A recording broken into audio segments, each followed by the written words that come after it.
नमस्कार। Study IQ IAS Hindi में एक बार फिर से आप सभी लोगों का बहुत बहुत स्वागत है। मैं हूं वीरत दुबे और जैसा कि आप देख पा रहे हैं कि एक बार फिर से आपके समक्ष आधुनिक भारत के इतिहास की कहानी हम शुरू करेंगे। और ये कहानी के लिए जिस बुक की सहायता ली जा रही है वो किताब है स्पेक्ट्रम की। ये आप देख सकते हैं। जिन लोगों के पास में स्पेक्ट्रम नहीं है वो परेशान ना हो, क्योंकि मैं तमाम सारी चीज़ें जो किताब में दी हैं उससे क्रमशः आपसे बता ही रहा हूं। और साथ ही साथ केवल यही एक बुक नहीं है बल्कि दूसरी जो बुक्स हैं जिसमें आप मतलब NCERT का रेफरेंस भी मैंने लिया हुआ है, साथ ही साथ विपिन चंद्रा की बुक का भी रेफरेंस लिया हुआ है। तो ओवरऑल आपको एक अच्छा सा जो समझ होना चाहिए आधुनिक भारतीय इतिहास का वो विकसित करने का मैं प्रयास कर रहा हूँ। और पिछले जो 3-4 सेशंस हुए हैं उसमें आप सब लोगों का बेहतरीन और भरपूर सहयोग मिला है, जिसके लिए बहुत बहुत धन्यवाद। और इस सहयोग को और बढ़ाइएगा।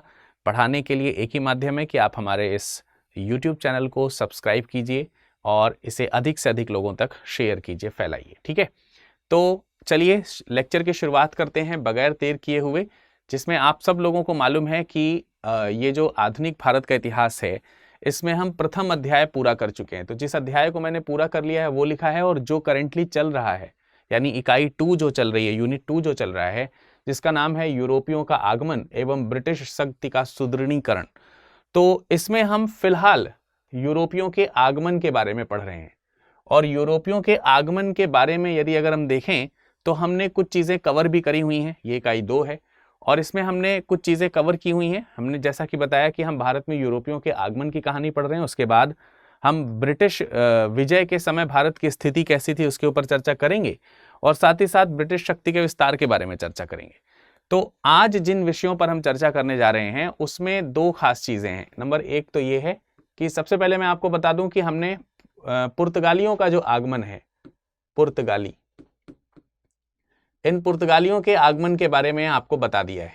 ठीक है, और इसके लिए ही हमने मतलब इंट्रोडक्शन के बाद हमने 2 दिन लिए थे, और उसके बाद जब हमने ये यूरोपियों के आगमन की कहानी शुरू करी तो पहले दिन मैंने आपको बताया कि यूरोपीय किस परिस्थिति में भारत में आने के लिए मजबूर हुए या क्यों वो भारत आना चाहते थे।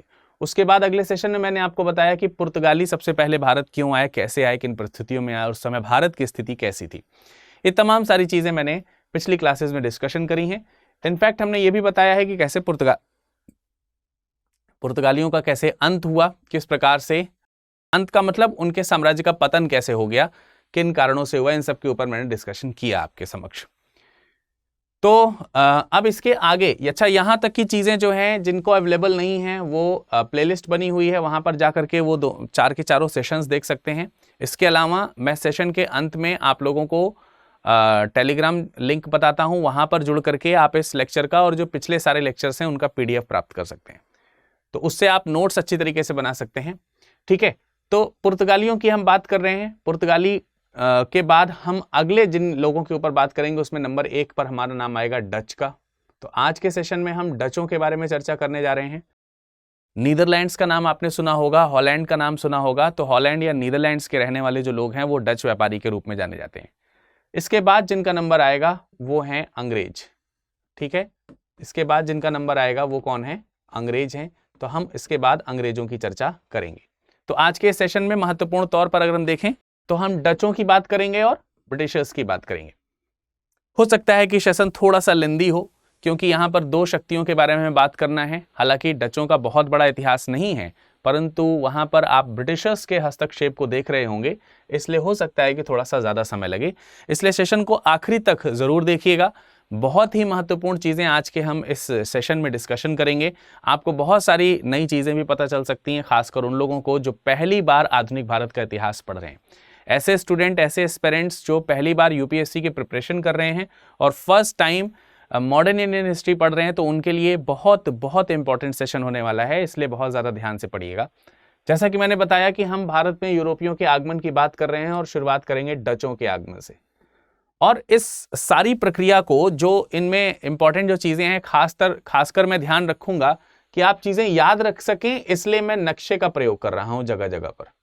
ठीक है, तो जहां कहीं भी मुझे जरूरत पड़ेगी जियोग्राफिकल कंडीशंस दिखाने की या लोकेशंस दिखाने की, तो उन्हें जितना संभव हो सकेगा उतने संभव प्रयासों के माध्यम से हम आपके सामने नक्शे पर भी उनको लोकेट करने का प्रयास करेंगे, उनको दिखाने का प्रयास करेंगे और आपसे भी उम्मीद रखेंगे कि जिस समय आप इसके नोट्स बना रहे हो उस समय अपने नोट्स में तमाम सारे छोटे वाले मैप्स आते हैं इंडिया के या फिर वर्ल्ड के, उसको खरीद करके रखिए। हर चैप्टर के साथ उसको पंच करिए या पेस्ट करिए जहां कहीं भी आपको जरूरत पड़ती है, क्योंकि लोकेशंस बहुत जरूरी होती हैं। अगर वो आपको याद हो गई तो इतिहास को याद करने में और ज्यादा आसानी हो जाती है। ठीक है, जैसे पिछले सेशंस में भी जब मैंने यूरोपियों के बारे में बताया था तो वहां पर मैपिंग का इस्तेमाल किया था, तो आप भी उस तरीके का मैप का इस्तेमाल कर सकते हो, पूरी चीजें आपके दिमाग में पूरी तरीके से छप जाएंगी। तो चलिए शुरू करते हैं। सबसे पहले तो हम ये जानेंगे कि पुर्तगालियों के बाद जो यहाँ पर आ रहे हैं वो डच हैं। डच जिन्हें हम बोल सकते हैं हॉलैंड के निवासी हैं या फिर नीदरलैंड्स के निवासी हैं। नीदरलैंड बहुत ही छोटी सी कंट्री है अगर आप देखोगे यूरोपियन कंट्री में या वेस्टर्न यूरोपियन कंट्री में। तो जो 16वीं शताब्दी का जब समय आता है तो 16th सेंचुरी में जो डच कंपनीज हैं या डच जो लोग हैं, व्यापारी जो हैं, उनकी जो व्यापारिक शक्तियां हैं या वाणिज्यिक शक्तियां हैं उनमें काफी जो है बढ़ोतरी आपको देखने को मिलती है और साथ ही साथ उनकी जो सैन्य शक्ति है उसमें भी काफी ज्यादा इजाफा आपको देखने को मिलता है। इधर हम पुर्तगालियों की बात करें तो पुर्तगीज इनसे पहले स्टैब्लिश हो चुके हैं। अगर ईस्टर्न ट्रेड की बात करें, जैसा कि मैंने पिछले सेशंस में बताया था, तो अब सिचुएशन ये हो चुकी है कि जो डचों का जो व्यापार है ये व्यापार काफी हद तक निर्भर करता है या निर्भर कर रहा है किस पर? पुर्तगालियों पर। अब आप कहेंगे सर ये कैसे निर्भर कर रहा है? इसके निर्भर करने की भी एक छोटा सा कह सकते हैं कि कड़ी है, और वो कड़ी आपको यहां पर दिख रही है कि पुर्तगाली जो है पूर्वी जो देश हैं जिसमें हमारा भारत भी आता है, उन पूर्वी देशों से जो भी व्यापार के द्वारा सामान लाते थे उसे यूरोप के दूसरे बाजार तक पहुंचाने का काम मुख्य तौर पर आगे जो है चल करके इन डचों ने या नीदरलैंड्स के लोगों ने करना शुरू किया। मतलब आप इसको सरल भाषा में ऐसे समझ सकते हैं कि पहले पुर्तगालियों ने पूर्वी मार्ग की खोज करी और उस पूर्वी मार्ग की खोज करने के पश्चात वहां से जब प्रॉपर व्यापार होना शुरू हुआ तो उस व्यापार के माध्यम से चीजें जो पुर्तगाल तक या लिस्बन तक आती थीं, लिस्बन एक जो कि आपको मालूम है पुर्तगाल की राजधानी भी है और वहां का एक प्रमुख व्यापारिक केंद्र भी उस समय तक बन गया था, तो वो लिस्बन से जो है तमाम सारी जगहों पर वो सामान जाता है। तो उनमें से एक खास तरीके के ट्रेडर्स या ट्रांसपोर्टर्स जो हैं वो आपके डचेस दिखाई देते हैं। और ये डचेस क्या करते हैं, इन सामानों को लेकर के जो दूसरे जो जगहें हैं उन जगहों तक उसको भेजते हैं। मसलन पुर्तगाल से लेकर के ये एंटवर्प तक उसको फैलाने का काम करते हैं। एंटवर्प जो है वो कहाँ है उसके बारे में भी मैं आपको बताऊंगा। यानी कि इनका जो काम है वो एक तरीके से पुर्तगाल से यहाँ पे पुर्तगाल थोड़ा सही कर देता हूं मैं, कभी कभी थोड़ी मोड़ी इस तरीके की स्पेलिंग मिस्टेक हो सकती हैं। मेरे ख्याल से आप इतने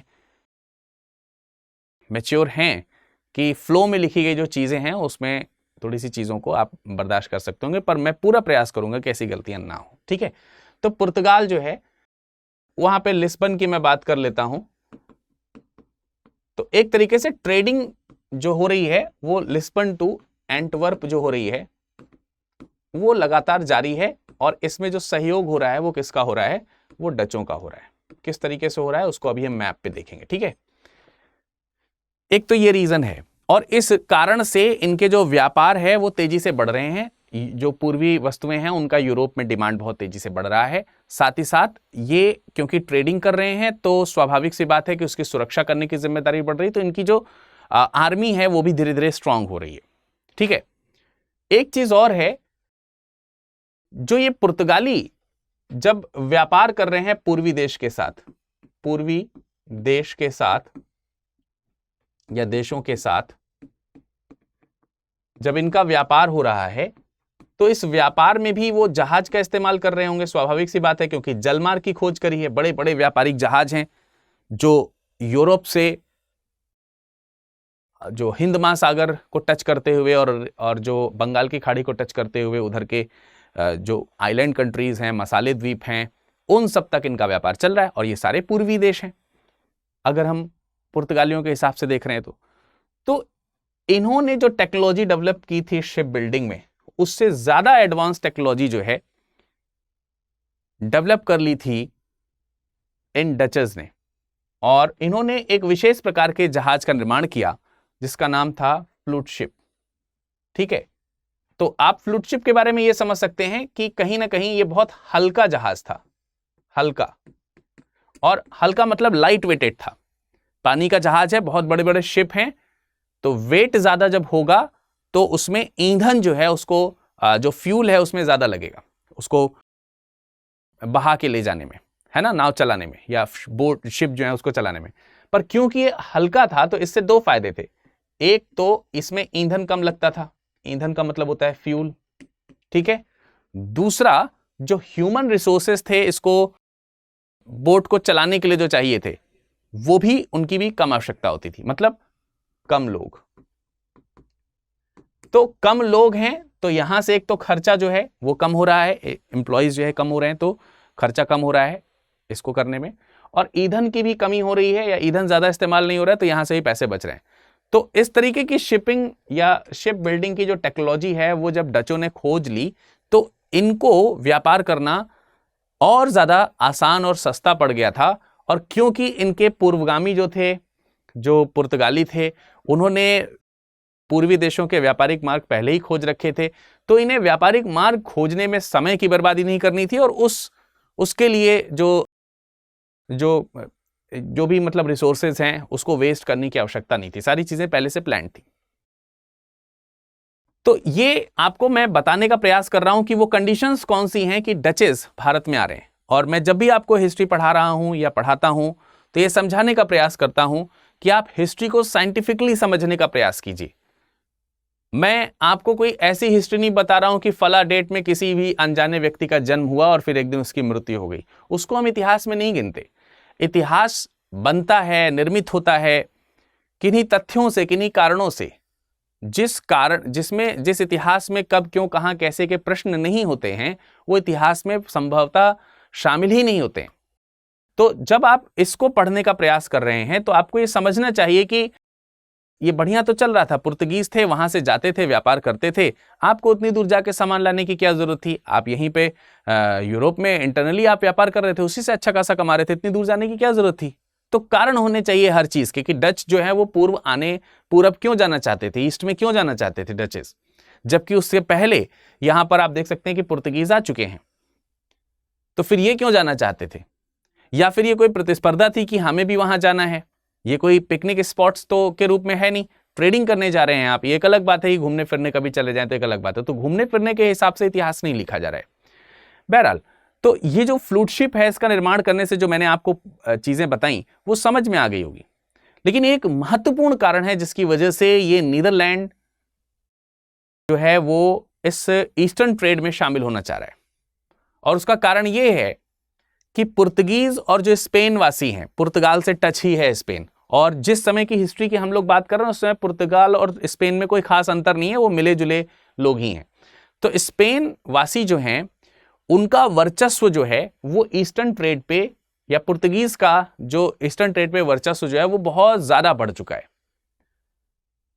और जो भी कह सकते हैं कि जो ट्रेड से रिलेटेड या पुर्तगालियों के जो भी भारत में व्यापार होते थे उस व्यापार से उनको बहुत शुद्ध लाभ होता था, और वो शुद्ध लाभ इनको नहीं मिल पाता था। इन्हें तो इंटरनली ट्रेड करके, और इंटरनल ट्रेड पर भी इन्हें पुर्तगीज पर और स्पेनिश पर डिपेंड होना पड़ता था। तो ये जो डिपेंडेंसी है, अब आप समझिए औपनिवेशवाद का जन्म कैसे हो रहा है। ये भारत जो है ना एक अलग मेंटेलिटी का देश है, लेकिन इंडिया को अगर हम जैसे कहते हैं ना तमाम सारी अच्छाई और बुराई में कुछ एक्सेप्शंस होते हैं, तो मुझे ऐसा लगता है जहां तक मैं इतिहास को पढ़ पा रहा हूं और समझ पा रहा हूं और जो समझाने का आपको प्रयास कर रहा हूं कि एट द टाइम संभवतः यदि अगर उस समय इंडिया होता तो शायद इंडिया ऐसे काम नहीं करता। तो इन लोगों के पास में क्या है कि ये मतलब फ्री कंट्रीज हैं और एडवांस हैं, टेक्नोलॉजी बहुत ज़्यादा एडवांस है। ईस्टर्न जो कंट्रीज हैं उसके हिसाब से अगर देखें तो टेक्नोलॉजी और एडवांसनेस के मामले में बहुत आगे आ चुके हैं। तो ये दूसरे देश का दोहन अपने व्यापारिक हित के लिए, अपने स्वार्थ के लिए करने में हिचकिचाते नहीं है, पहली चीज। दूसरी चीज, इनके आपस में भी, यूरोपियंस की मैं बात कर रहा हूं, इनके आपस में भी एक दूसरे से सुपीरियर होने की एक होड़ मची हुई है। और मचेगी भी, क्योंकि जब आप योग्य हैं तो आप दबना नहीं चाहेंगे। दबेगा कौन? जो आर्थिक रूप से कमजोर हो, जो मतलब किसी न किसी आर्थिक, राजनीतिक, सामाजिक किसी प्रकार से अगर आप कमजोर हैं तो उस पर्टिकुलर क्षेत्र में आप दबना चाहेंगे। और यदि अगर उस पर्टिकुलर क्षेत्र में आप स्ट्रांग हैं तो क्यों दबना चाहेंगे? जैसे कि नीदरलैंड क्यों दबना चाहेगा? भाई आप पुर्तगाली जो हैं उन्हें व्यापार के लिए तरह तरह की शर्तें रखते हैं, क्योंकि आप पूरब में व्यापार करते हैं।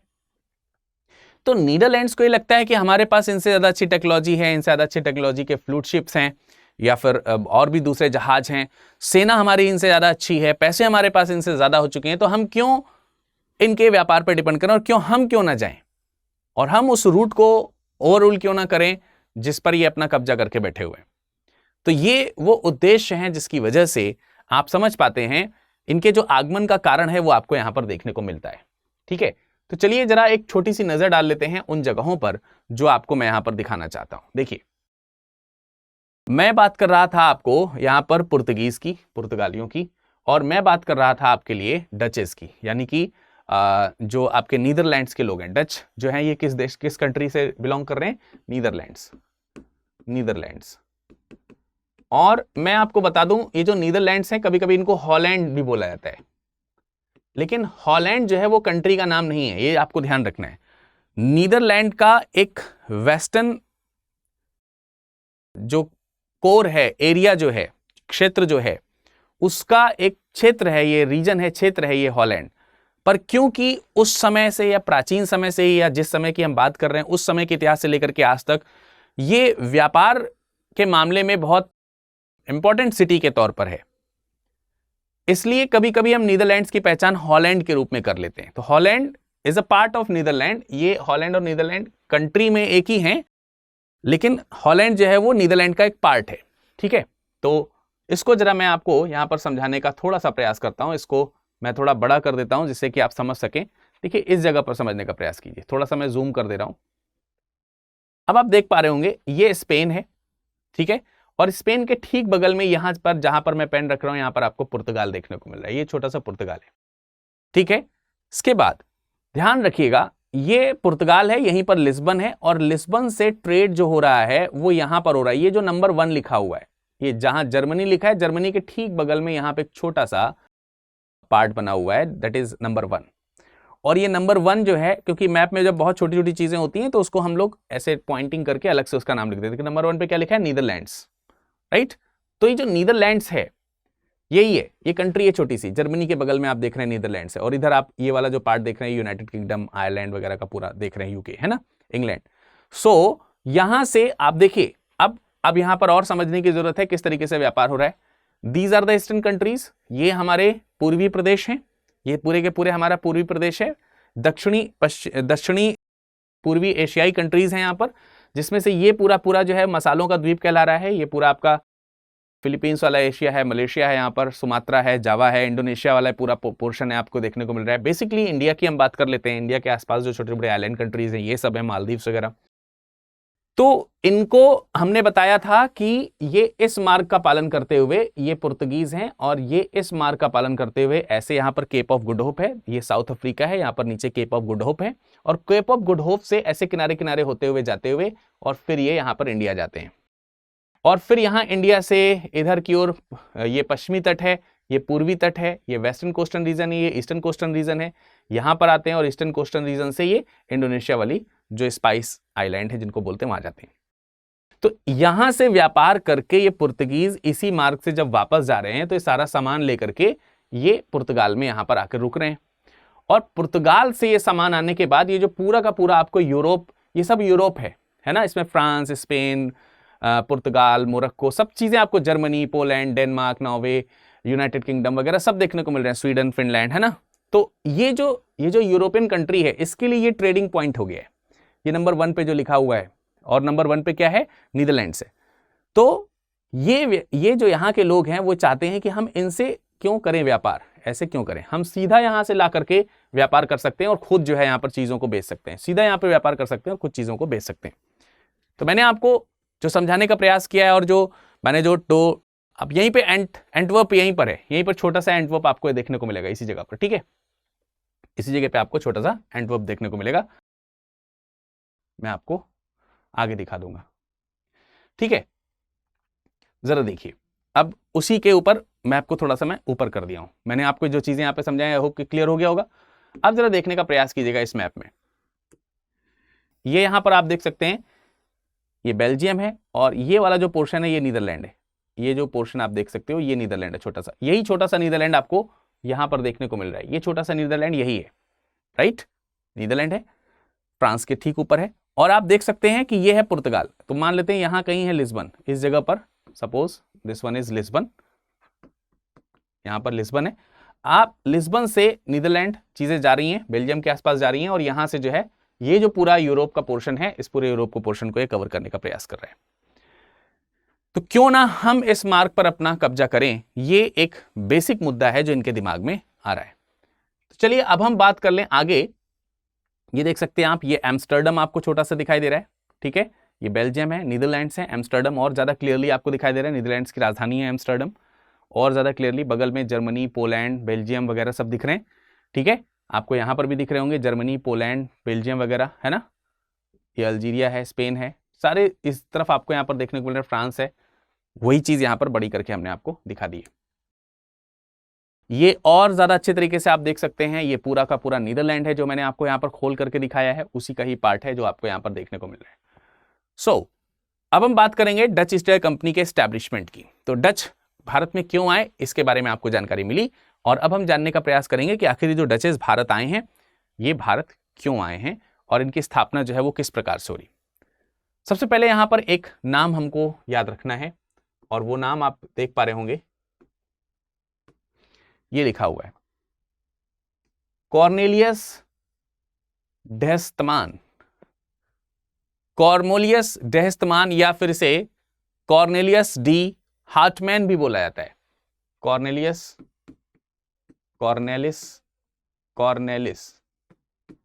डी हार्टमैन, दोनों एक ही व्यक्ति हैं, अलग अलग तरीके से इसका प्रोनाउंसिएशन है, क्योंकि अब आप समझ ही रहे हैं कि यूरोपियन कंट्रीज हैं तो उनके यहाँ अलग तरीके से बोला जाता है, हमारे यहाँ थोड़ी सी इंग्लिश अलग है। तो बेसिकली आपको एक ही जैसा ये नाम लिखेगा, और यही वो व्यक्ति है जो अपना पहला अभियान लेकर के भारत में आता है। ये व्यक्ति अपना पहले अभियान के साथ भारत आता है, और ये पहला अभियान हो रहा है 1596 में, 1596 में। तो काफी पीछे हैं आप, 1498 में पुर्तगीज आ चुके हैं, और लगभग यहाँ पे लगभग 100 साल का डिफरेंस आपको देखने को मिल रहा है, 1596 होने जा रहा है। तो ये व्यक्ति कहां आया, ये व्यक्ति जो पूर्व दो इंपॉर्टेंट जगह हैं, सुमात्रा और बेंटन। सुमात्रा और बेंटन के साथ इसने व्यापार जो है वो करना शुरू किया, या वहीं से ही ये व्यापारिक परंपरा जो है वो शुरू होती है। अब ये सुमात्रा और बेंटन कहां है, इसको अगर आप देखने का प्रयास करेंगे तो आपको ये भी दिख जाएगा। जरा देखिए, पहले देखिए यहां पर, ये इंडोनेशिया का पार्ट है, ये पूरा का पूरा पोर्शन आपको इंडोनेशिया का दिख रहा है, ये यहां से लेके यहां तक ये पूरा इंडोनेशिया। इंडोनेशिया में ये है सुमात्रा, और यहां पर ये छोटा सा जावा है। इसी को मैं थोड़ा सा बड़ा करके आपको दिखा देता हूं, तो आप देख पाओगे यहां पर, ये देखिए, ये मैंने आपको सुमात्रा दिखा दिया, यही वाला सुमात्रा है, ये जो सुमात्रा आपको दिख रहा है यही वाला सुमात्रा है ये, और उसी के बगल में ये थोड़ा सा जावा है।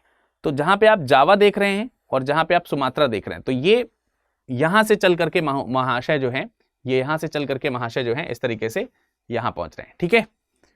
और यहां और साथ ही साथ बगल में एक जगह है बेंटन, ये जावा में शुरुआत में एक जगह है बेंटन, ये बेंटन आपको दिख रहा होगा, बेंटन।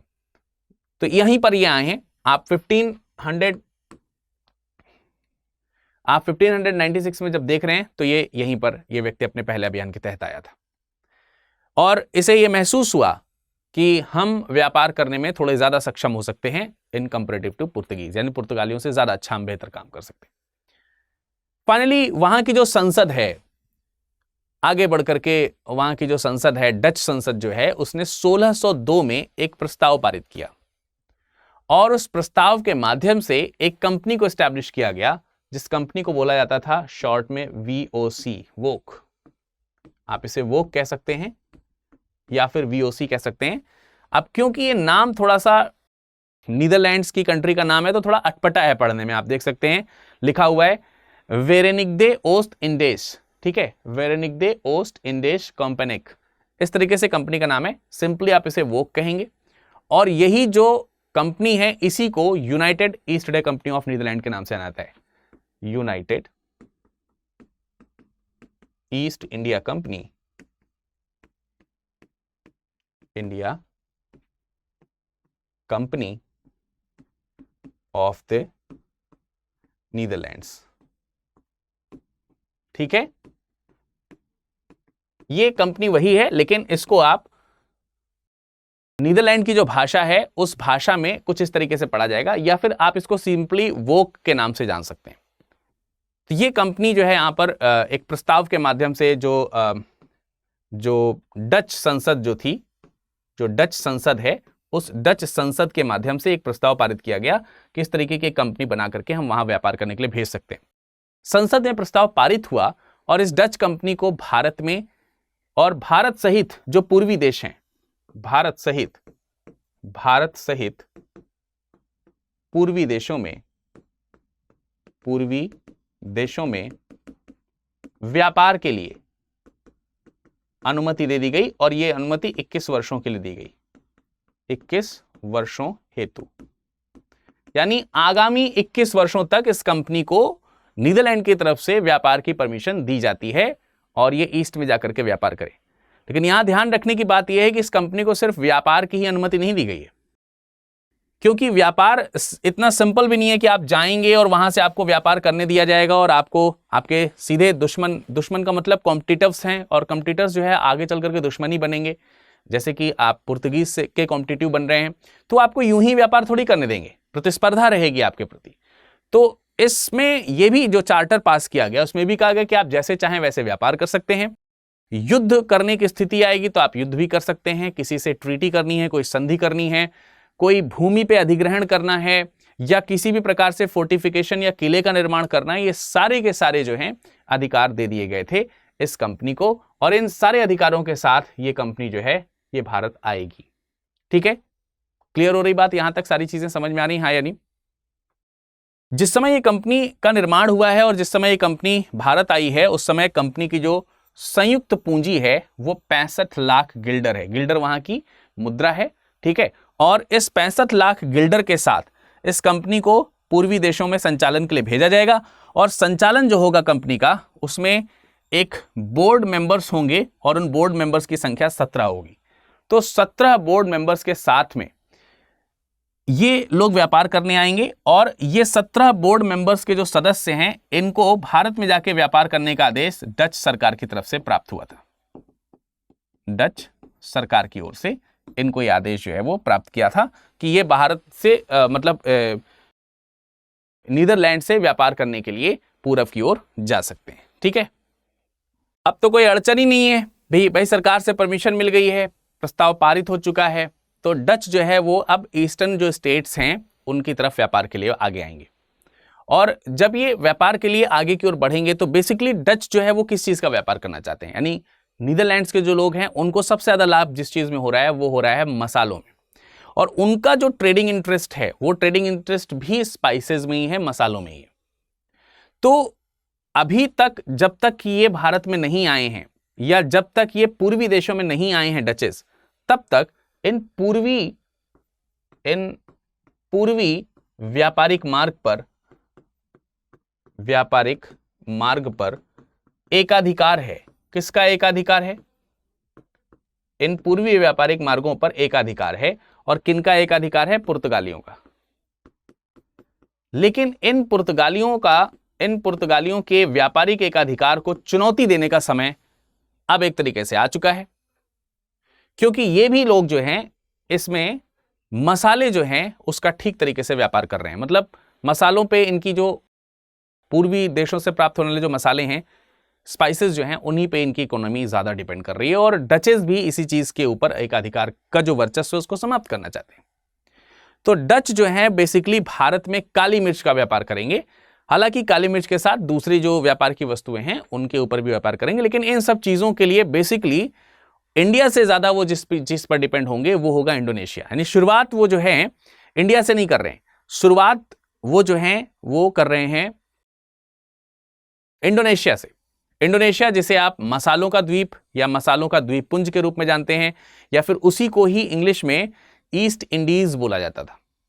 तो ये ईस्ट इंडीज पर डिपेंडेंट हो रहे हैं, और क्योंकि ईस्ट इंडीज पर और उनके व्यापार, जो मसालों का जो व्यापार है उस पर इन पुर्तगालियों का अधिकार था, तो ये एक स्वाभाविक सी बात है कि किसी के जमे जमाए व्यापार में जब आप पार्टिसिपेट करने जा रहे हैं और वो भी लाभ कमाने जा रहे हैं अलग से, उसके साथ मिलकर के नहीं, उसकी कॉम्पिटिटर बन करके, तो ये अपने आप में स्वाभाविक हो जाता है कि उन दोनों के आपस में जो व्यापारिक हित है उनका टकराव होगा, और इस टकराव का परिणाम होगा कि उनके आंतरिक संघर्ष जो है वो शुरू होंगे। यानी ये जो इनके बीच में संघर्ष है वो अपने आप ही स्वतः ही शुरू हो जाएगा, और उस संघर्ष के बारे में मैं आप लोगों को आगे बताना चाहूंगा।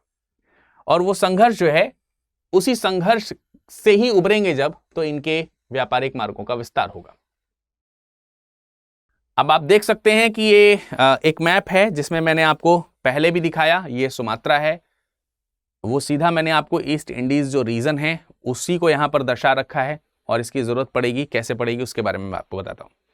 तो क्योंकि इनके संघर्ष शुरू हो गए, तो धीरे धीरे जहां जहां पर पुर्तगालियों का व्यापारिक केंद्र था, उन व्यापारिक केंद्रों पर इन डचेस ने जो है वो कब्जा करना शुरू कर लिया। और सबसे पहले जहां से शुरुआत होती है वो है 1905 में पुर्तगालियों द्वारा अम्बायना पर किया गया अधिकार, या इसे कहीं कहीं अम्बोना भी लिखा जाता है, या अम्बोयना, अम्बोयना या अम्बायना, ये जगह है जहां पर सबसे पहले पुर्तगीज को हरा करके नीदरलैंड्स के लोगों ने उनके व्यापारिक जो क्षेत्र थे उस पर अपना अधिकार कर लिया। और आपको अम्बोयना मैं दिखा सकता हूं, यहां पर आप देखेंगे ये बहुत छोटा सा आइलैंड है, यहां पर आप अम्बोयना देख सकते हैं, ये अम्बोयना लिखा है, अम्बोयना, ये छोटा सा है अम्बोयना, ठीक है, ये छोटा सा अम्बोयना। यहां से व्यापार जो है वो करने का प्रयास किया गया है सबसे पहले 1605 में। समझ में आ रहा है? लोकेशन भी मैंने आपको दिखा दी, ये अम्बोयना है, और यहां पहले पुर्तगीज का अधिकार था, और इन पर अधिकार करके अब इस व्यापारिक मार्ग पर, इस व्यापारिक क्षेत्र पर नीदरलैंड्स के लोग आ चुके हैं। उसके बाद ये जो पूरा धीरे धीरे जो मसाले का जो ये द्वीप है, जिसे मसालों का द्वीपपुंज के रूप में जाना जाता है, इस पर एक एक, जैसे इन्होंने अम्बोयना पर अधिकार कर लिया, इसी पर छोटे छोटे आइलैंड्स थे, उन सब पे कब्जा करते चले गए। और एक समय आया 1619 का, जब जकार्ता का जो पार्ट है, यहां पर आप देख सकते हैं, ये छोटा सा जकार्ता का पार्ट भी आपको यहां पर दिखाई देगा, ठीक है। इसमें तो जो जकार्ता वाला जो पार्ट है, उस जकार्ता के खंडहरों पर उन्होंने कब्जा कर लिया, और वहां पर एक नया शहर बसाया जिसे बैटिविया कहा गया। क्या कहा गया? बैटिविया। और जकार्ता में ही ये बैटिविया इन्होंने यहां पर, ये छोटा सा यहां पर जकार्ता है इस जगह पर, और इसी पे इन्होंने एक नगर बसाया जिसका नाम था बैटिविया। तो बैटिविया जो है, ये इनका जो पूर्वी व्यापारिक जो क्षेत्र है, इस पूर्वी व्यापारिक क्षेत्र का ये केंद्र बन गया। जैसे आप लोगों ने सुना होगा कि शुरुआत में जब ब्रिटिशर्स भारत आए, तो उन्होंने अपना सबसे पहला जो व्यापारिक केंद्र बनाया वो सूरत में बनाया। उसी तरीके से जब ये भारत में आए, जब ये ईस्ट इंडीज रीजन्स में गए, तो सबसे पहले उन्होंने हराया जो है एम्बोयना पर, लेकिन वहां पर व्यापारिक केंद्र बना करके बैटाविया पर बनवाया, जो कि एक तरीके से जकार्ता के खंडहर पर बसा हुआ एक नगर था, जिसको बसाने का काम इन्होंने नहीं किया। तो आप यहां पर ये समझ सकते हैं कि बैटाविया जो है, ये डचों का पूर्वी व्यापारिक हेडक्वार्टर है, या फिर व्यापारिक केंद्र है, जिसको आप कह सकते हैं केंद्र है, हेडक्वार्टर है। यानी यहां पर व्यापारिक कोठी से जो डिसीजंस हैं वो आसपास के क्षेत्रों पर लागू किए जाएंगे और आगे की ओर बढ़ाए जाएंगे। इसी क्रम में उन्होंने आगे बढ़ते हुए 1441 में मलक्का पर कब्जा कर लिया, माफ कीजिएगा 1641 में, 1641 पे उन्होंने मलक्का पर कब्जा कर लिया। और मलक्का आपने जरूर सुना होगा, मलक्का स्ट्रीट के बारे में, ये आपको मलक्का देखने को मिल रही है। यहां पर छोटी सी जगह है मलक्का, ये मलक्का लिखा है मैंने अलग से हिंदी में, और ये मलक्का स्ट्रेट है, ये जो है ये मलक्का जलसंधि है, मलक्का स्ट्रेट, ठीक है। तो यहां पर इन्होंने कब्जा कर लिया, और आपको मालूम है कि मलक्का पर पहले अधिकार किसका था? पुर्तगाली का। और इन पुर्तगालियों को हरा करके इन्होंने अधिकार कर लिया है, जिनका नाम है डचेस, और इन्होंने कब अधिकार कर लिया? 1641 में। और क्योंकि यहां पर ये नाम मैंने लिख दिया है, तो मेरा एक प्रश्न मेरे मन में आ रहा है, और मुझे उम्मीद है कि जो लोग हमारे पिछले सेशंस को लगातार देखते आए हैं वो लोग हमारे इस प्रश्न का जरूर उत्तर देंगे। मुझे बताइए कि पुर्तगालियों ने मलक्का पर कब अधिकार किया? कब? वो ईयर मुझे बताइए जब पुर्तगालियों ने मलक्का पर, जकार्ता पर कब्जा कर लिया था। और मैंने पिछले सेशन में ही बताया है, जब पुर्तगालियों के व्यापारिक जो विस्तार हैं, जैसे यहाँ पर डचों के विस्तार के बारे में पढ़ रहे हैं, तो उस समय भी मैंने बताया था। रिमाइंड कीजिए और बताइए जल्दी से, सभी बच्चे कमेंट सेक्शन में बताएंगे। और इसी मलक्का पर जिस पर पुर्तगालियों ने अधिकार कर लिया था, उस पर अब 1641 में डचों ने अधिकार कर लिया है। मैं आपको याद दिला देता हूं, यह समय था 1511। ठीक है, 1511 में पुर्तगालियों ने, जिन लोगों ने नहीं पढ़ा है, जिन लोगों ने पिछला सेशन नहीं किया है, उस पर भी मैंने बहुत अच्छी क्लास ली थी, आप उसको ध्यान से देखिए और पढ़िए, समझिए, और अपने नोट्स जरूर बनाइए। और नोट्स बनाने के लिए आप हमारे साथ साथ भी बना सकते हैं। मैं कोई बहुत हाई स्पीड में नहीं बोल रहा हूं, बहुत हाई स्पीड में नहीं पढ़ा रहा हूं। बहुत सारी चीजें यहां लिखी हैं और बहुत सारी चीजें मैं खुद लिखता रहता हूं। आप एक शॉर्ट में नोट्स बनाएं, उसके बाद आप वीडियो पॉज करके आराम से थोड़ा सा टाइम इन्वेस्ट करके अपने नोट्स खुद बना सकते हैं। और फिर भी यदि अगर आपको प्रॉब्लम्स आ रही हैं तो आप मुझे बताइए कमेंट सेक्शन में। मैं अलग से आपको एक सेशन दूंगा जिसमें आप नोट्स बनाने की प्रक्रिया को सीख सकते हैं कि कैसे लाइव क्लासेस से नोट्स बनाए जाएं। बहरहाल 1641 में मलक्का की विजय होने के पश्चात वे अब भारत की ओर थोड़ा सा बढ़े हैं और उन्होंने सीलोन पर जो व्यापारिक केंद्र था, फाइनली उस पर भी इन्होंने कब्जा कर लिया है। और यह कब्जा हुआ है 1658 में। सीलोन को ही अब श्रीलंका के नाम से जाना जाता है। तो जो श्रीलंका है, इसी को ही पहले सीलोन के नाम से जाना जाता था। तो देख सकते हैं आप, यहां पर सीलोन लिखा हुआ है, CEYLON। ठीक है, तो सीलोन, जिसे अब हम श्रीलंका कहते हैं, जिसे अब हम श्रीलंका के नाम से जानते हैं, इस श्रीलंका पर भी पुर्तगालियों की जो कोठी हुआ करती थी, उस कोठी को हटा करके इन्होंने अपना वर्चस्व, अपना झंडा वहां पर गाड़ दिया। तो इस तरीके से उनके जो डचों के जो व्यापारिक केंद्र हैं वो धीरे धीरे बढ़ते चले जा रहे हैं, और धीरे धीरे जो पुर्तगीज हैं वो डचों के कब्जे पर आते जा रहे हैं। ये तो मैंने वो क्षेत्र गिनाए जो पूर्व में भारत से इतर हैं, भारत से अलग। आप देख सकते हैं यहां पर अम्बोयना के बारे में बताया मैंने, बटाविया के बारे में बताया, उसके बाद मलक्का के बारे में बताया, और फिर मैंने आपको सीलोन के बारे में बताया। लेकिन हम इन कंट्रीज का इतिहास तो नहीं पढ़ रहे हैं, हम पढ़ रहे हैं भारत का इतिहास। तो भारत में डचेस की जो फैक्ट्रीज हैं वो कहां कहां पर हैं? आप इन्हें फैक्ट्रीज कह लीजिए, कोठी कह लीजिए, व्यापारिक केंद्र कह लीजिए, मैं फिर याद दिला दे रहा हूं, ये सब एक ही चीज है, अलग अलग नहीं है, एक ही चीज है। ठीक है, तो अब हम चलेंगे आगे और समझने का प्रयास करेंगे। देखिए यहां पर मैंने रेड पॉइंट कर दिया है जिससे कि आपको ये पता चले कि कौन कौन सी वो जगहें हैं। अम्बोनिया है, बटाविया को मैंने भी कर दिया है। ठीक है, और इसके पहले वो सारी चीजें थी, मलक्का जो था वो मैंने आपको यहाँ पर दिखाई दिया, सीलोन मैंने आपको वहां पर दिखाई दिया। अब हम बात करेंगे भारत में, लेकिन भारत में पहले भारत की कुछ चीजों को समझ लेते हैं। ये पेनिनसुलर इंडिया है। पेनिनसुलर इंडिया का मतलब प्रायद्वीपीय भारत है। ये क्या है? प्रायद्वीपीय भारत। प्रायद्वीप का मतलब होता है जो तीन तरफ से पानी से, ऐसा स्थलखंड, ऐसा लैंड फॉर्मेशन जो तीन तरफ से वाटर से सराउंडेड हो, घिरा हुआ हो। तो आप देख सकते हैं यहां पे अरब सागर है, और ये हिंद महासागर का हिस्सा है पूरा ये, और ये आपका बंगाल की खाड़ी है। तो तीनों तरफ वाटर है भारत के इस जगह पर, और इसी वजह से ये वाला जो लैंड फॉर्म है इंडिया का, साउथ, इसी को दक्षिण भारत कहते हैं आप, यही दक्षिण भारत है। तो दक्षिण भारत बेसिकली क्या है? पेनिनसुलर इंडिया है, प्रायद्वीपीय भारत है। प्रायद्वीपीय भारत में भी ये जो पश्चिमी तटीय भाग है, इसको हम लोग कोंकण तटीय मैदान और मालाबार तटीय मैदान में डिवाइड करते हैं। और जो ईस्टर्न कोस्टल रीजन जो है, यानी कि पूर्वी जो तटीय भाग है, इस पूर्वी तटीय भाग को हम लोग कोरोमंडल और नॉर्दर्न सरकार या नॉर्दर्न सरकार के रूप में डिवाइड करते हैं। ठीक है, ये जो और उसके ऊपर जाएंगे तो उत्कल वाला पॉइंट है, उड़ीसा वाला। ठीक, तो हम आपको यहां पर पहले पूर्वी घाट जो है ये हमारा, ये इसको हम लोग पूर्वी घाट बोलते हैं। क्या बोलते हैं? पूर्वी घाट। ठीक है, तो पूर्वी घाट में जो जो लोकेशंस हैं उनको समझने का प्रयास करते हैं, कहां कहां पर इन लोगों ने अपनी व्यापारिक कोठी स्टैब्लिश करी।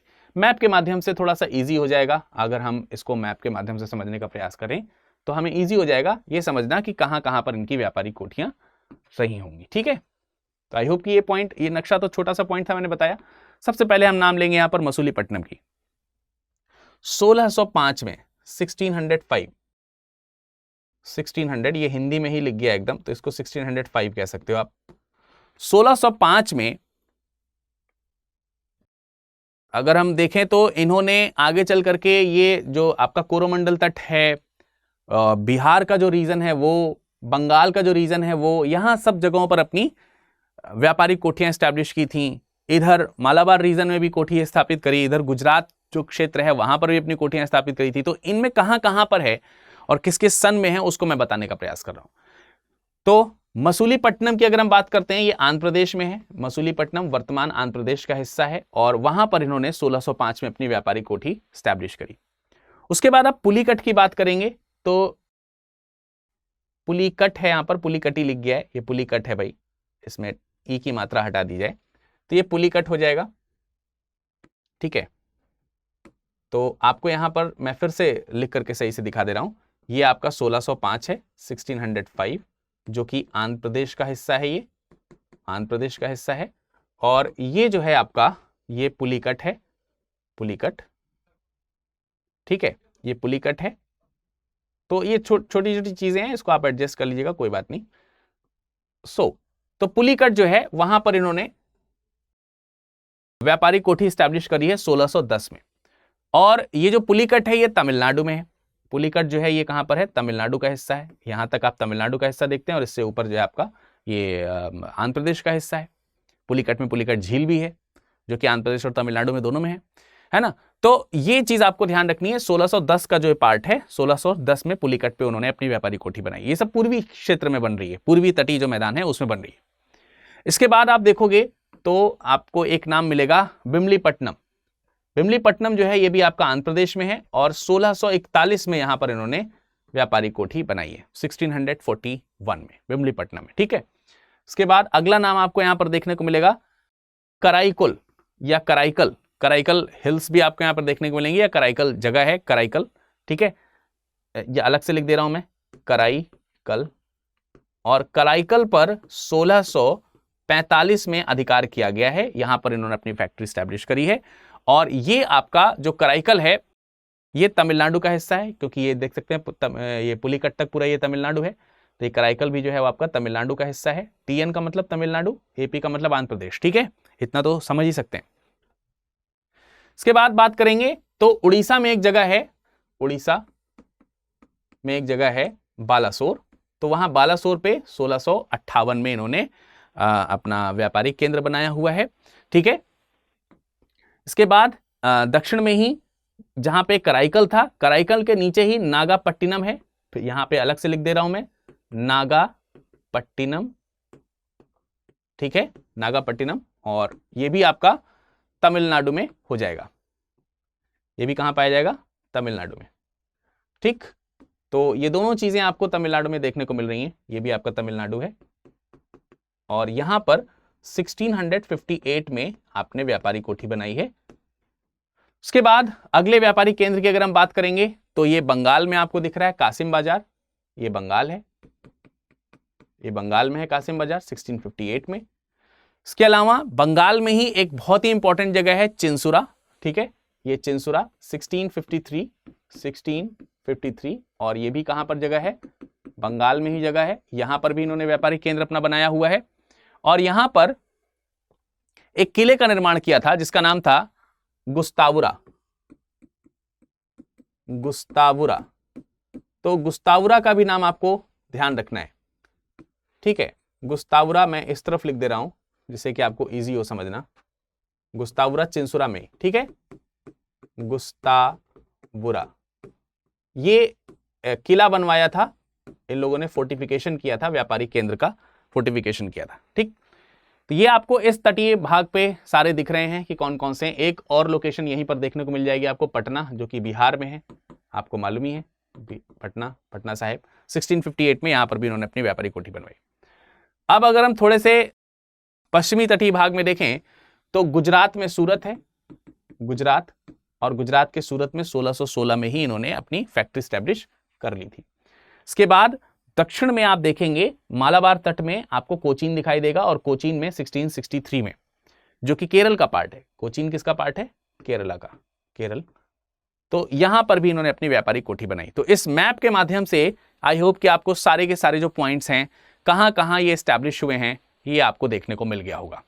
ठीक है, ये जो नक्शा है ये बहुत इंपॉर्टेंट है। इस नक्शे के माध्यम से आप जो भी व्यापारिक फैक्ट्रियां हैं, कोरोमंडल तट पर स्थित हों, या फिर आपके मालाबार रीजन पे स्थित हों, या फिर गुजरात में हो, या फिर इधर आप देख सकते हैं उत्कल के पार्ट में हैं, बंगाल में हैं, पटना में हैं, तो ये सब इनके व्यापारिक केंद्र से जो यहाँ पर आपको देखने को मिले। तो अब हम लोग आगे समझने का प्रयास करेंगे कि ये जो पुर्तगीज यहाँ पर पुर्तगालियों को हटा करके ये जो नीदरलैंड्स के लोग जो यहाँ पर व्यापार कर रहे हैं, ये किन चीज़ों का व्यापार कर रहे हैं, कौन कौन सी इंपॉर्टेंट चीज़ें हैं जिनका व्यापार कर रहे हैं।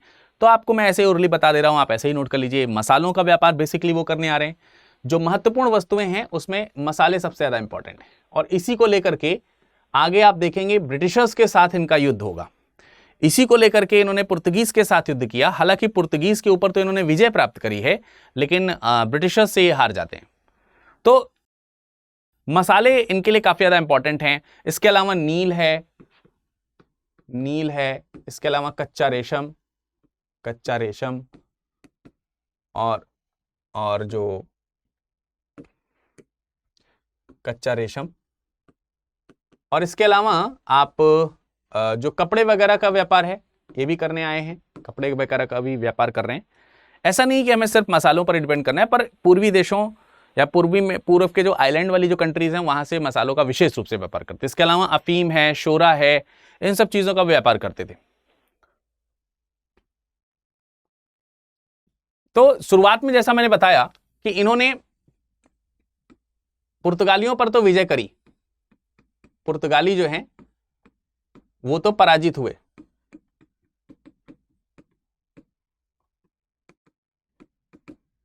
लेकिन आगे जो कि अंग्रेज थोड़ा सा देर से आए थे लेकिन दुरुस्त आए थे, उन अंग्रेजों का इनके साथ जो है युद्ध हुआ।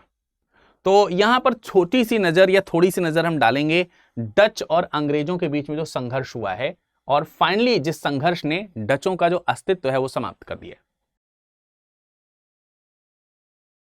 और अस्तित्व समाप्त क्यों कर दिया है? क्योंकि जब ब्रिटिशर्स भी भारत आए तो ये जो हिंद महासागरीय जो क्षेत्र है, इंडियन ओशन वाला जो रीजन है, इस इंडियन ओशन वाले रीजन पे ये ब्रिटिशर्स भी अपना व्यापारिक आधिपत्य जो है वो जमाना चाहते थे। स्वाभाविक सी बात है कि जिस तरीके से डचेज और पुर्तगीज लाभ कमाना चाह रहे थे, उन तरीकों में ये ब्रिटिशर्स भी पीछे नहीं रहना चाहते थे। और यही कारण हुआ कि 17वीं सदी का जो मध्य का जो भाग आया, उसमें इस हिंद महासागरीय क्षेत्र का जो रीजन जो है, ये इंडियन ओशन वाला जो रीजन है, इस इंडियन ओशन वाले रीजन में व्यापारिक वर्चस्व को लेकर के डचेज में और पुर्तगालियों में संघर्ष देखने को मिलते हैं, और डचेज के साथ ब्रिटिशर्स के भी संघर्ष हमको देखने को मिलते हैं। और इन्हीं संघर्षों का एक नतीजा हमको देखने को मिलता है जिसमें अंग्रेज और डचेज जो हैं वो आमने सामने होते हैं, और ये मैदान है बेदरा का।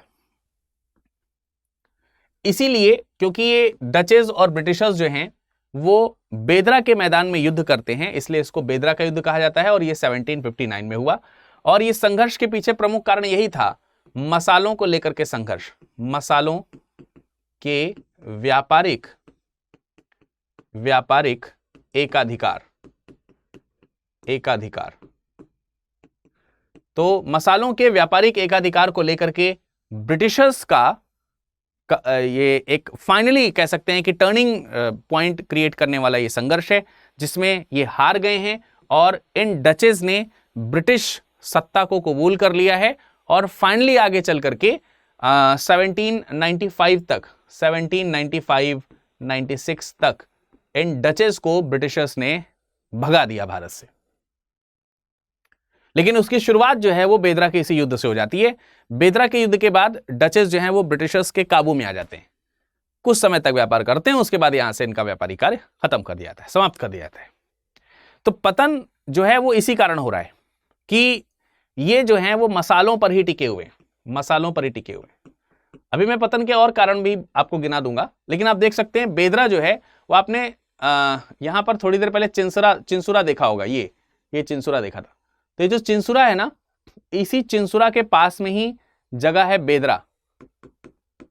और इसी बेदरा में ही ये जो डचेस हैं और जो ब्रिटिशर्स हैं ये आमने सामने हुए और इसमें ब्रिटिशर्स की विजय हुई, डचेस की हार हुई और डचेस को वो काम करना पड़ा, यानी व्यापारिक शर्तें जो हैं वो मंजूर करनी पड़ी और जो व्यापारिक मार्ग थे उस पर ब्रिटिश प्रभुसत्ता को स्वीकार करना पड़ा अगर आपको व्यापार करना था तो स्वाभाविक सी बात है कि आपके मन में भी ये पॉइंट उग रहा होगा या उभर रहा होगा कि आखिर वो क्या कारण है जिसकी वजह से ये डचेस जो कि फ्रांसीसी से काफी ज्यादा, जो कि पुर्तगालियों से बहुत ज्यादा एडवांस थे, टेक्नोलॉजी भी एडवांस थी, पैसा भी ज्यादा था, बावजूद उसके वो ब्रिटिशर से हार गए। उसमें सबसे पहला जो हमको बात यहां पर समझनी है वो ये है कि अगर हम बात करते हैं अंग्रेजों की तुलना करें, अंग्रेज और जो डच हैं, अगर हम इनकी तुलना करें तो अंग्रेज और डच में एक विशेष डिफरेंस हमको देखने को मिलता है इनकी तुलना करते समय, और वो है नौसेना। नौसेना या नौसेना से जो बनने वाली जो नौसेना शक्ति है, नेवल पावर जो है वो ब्रिटिशर्स की ज्यादा स्ट्रांग है इन कंपैरिजन टू डचेस। हालांकि डचेस की जो नेवल फोर्सेस थी वो पुर्तगीज से ज्यादा अच्छी थी। और नेवल फोर्सेस की बात नहीं करेंगे हम, जो शिप हुआ करते थे वो उसमें ज्यादा एडवांस थे। ब्रिटिशर्स उससे भी ज्यादा एडवांस हुए क्योंकि ये और बाद में आए, आपने देखा ये और ज्यादा बाद में आएंगे और ज्यादा बाद में आकर के उन्हें वो व्यापारिक मार्ग अच्छे से मालूम है। इसके अलावा दूसरा पॉइंट, एक तो पॉइंट ये हो गया कंपैरिजन करने वाला, दूसरा पॉइंट हमको यहां पर ये समझना है कि जो ब्रिटिशर्स डचेस जो हैं इनका जो भारत में आगमन हुआ, ये आगमन सिर्फ व्यापारिक उद्देश्य तक ही रहा, व्यापारिक उद्देश्य, ठीक है। और इन लोगों ने, यानी ये जो डचेस हैं, इन्होंने ना तो पूर्वी मसाला द्वीपों में ना ही भारत में जो राजे महाराजे हुआ करते थे उनके साथ किसी प्रकार से राजनीतिक संबंध नहीं बनाए और ना ही भारत की राजनीति में किसी प्रकार से इंटरफियर किया, सिर्फ उतना ही जिससे कि इनका व्यापार चल जाता उतना ही किया। तो क्योंकि ब्रिटिशर्स जब भारत आते हैं तो वो इसका भी लाभ उठाते हैं, तो ये अपनी फोर्सेस तो लेकर के आ ही रहे हैं और कूटनीति का इस्तेमाल करते हुए जो रीजनल जो आर्मीज हैं उनका भी इस्तेमाल कर रहे हैं। तो उनकी क्षमता जो है, शक्ति जो है वो दुगनी हो जा रही है दूसरी शक्तियों के मुकाबले।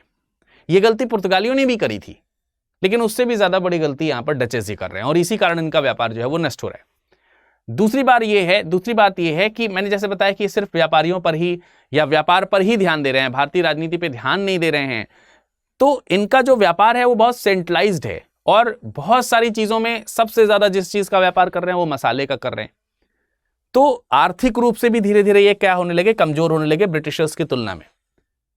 अंग्रेज जो थे वो स्ट्रांग होते चले गए और इन सब का, अच्छा एक चीज और भी है, ब्रिटिशर्स जो थे वो हमेशा से स्वाधीन रहे और डचेस जो थे वो पहले पराधीन थे। तो आर्थिक स्थिति जो है वो उतनी ज्यादा मजबूत नहीं है जितनी ब्रिटिशर्स की आर्थिक स्थिति मजबूत है। और ये भी एक कारण होता है जिसकी वजह से ये ब्रिटिशर्स जो हैं वो डचेस के ऊपर काबू कर लेते हैं और डचेस को अपने अच्छे खासे बनाए हुए व्यापारिक जो मार्ग हैं उनको अंग्रेजों को देना पड़ता है।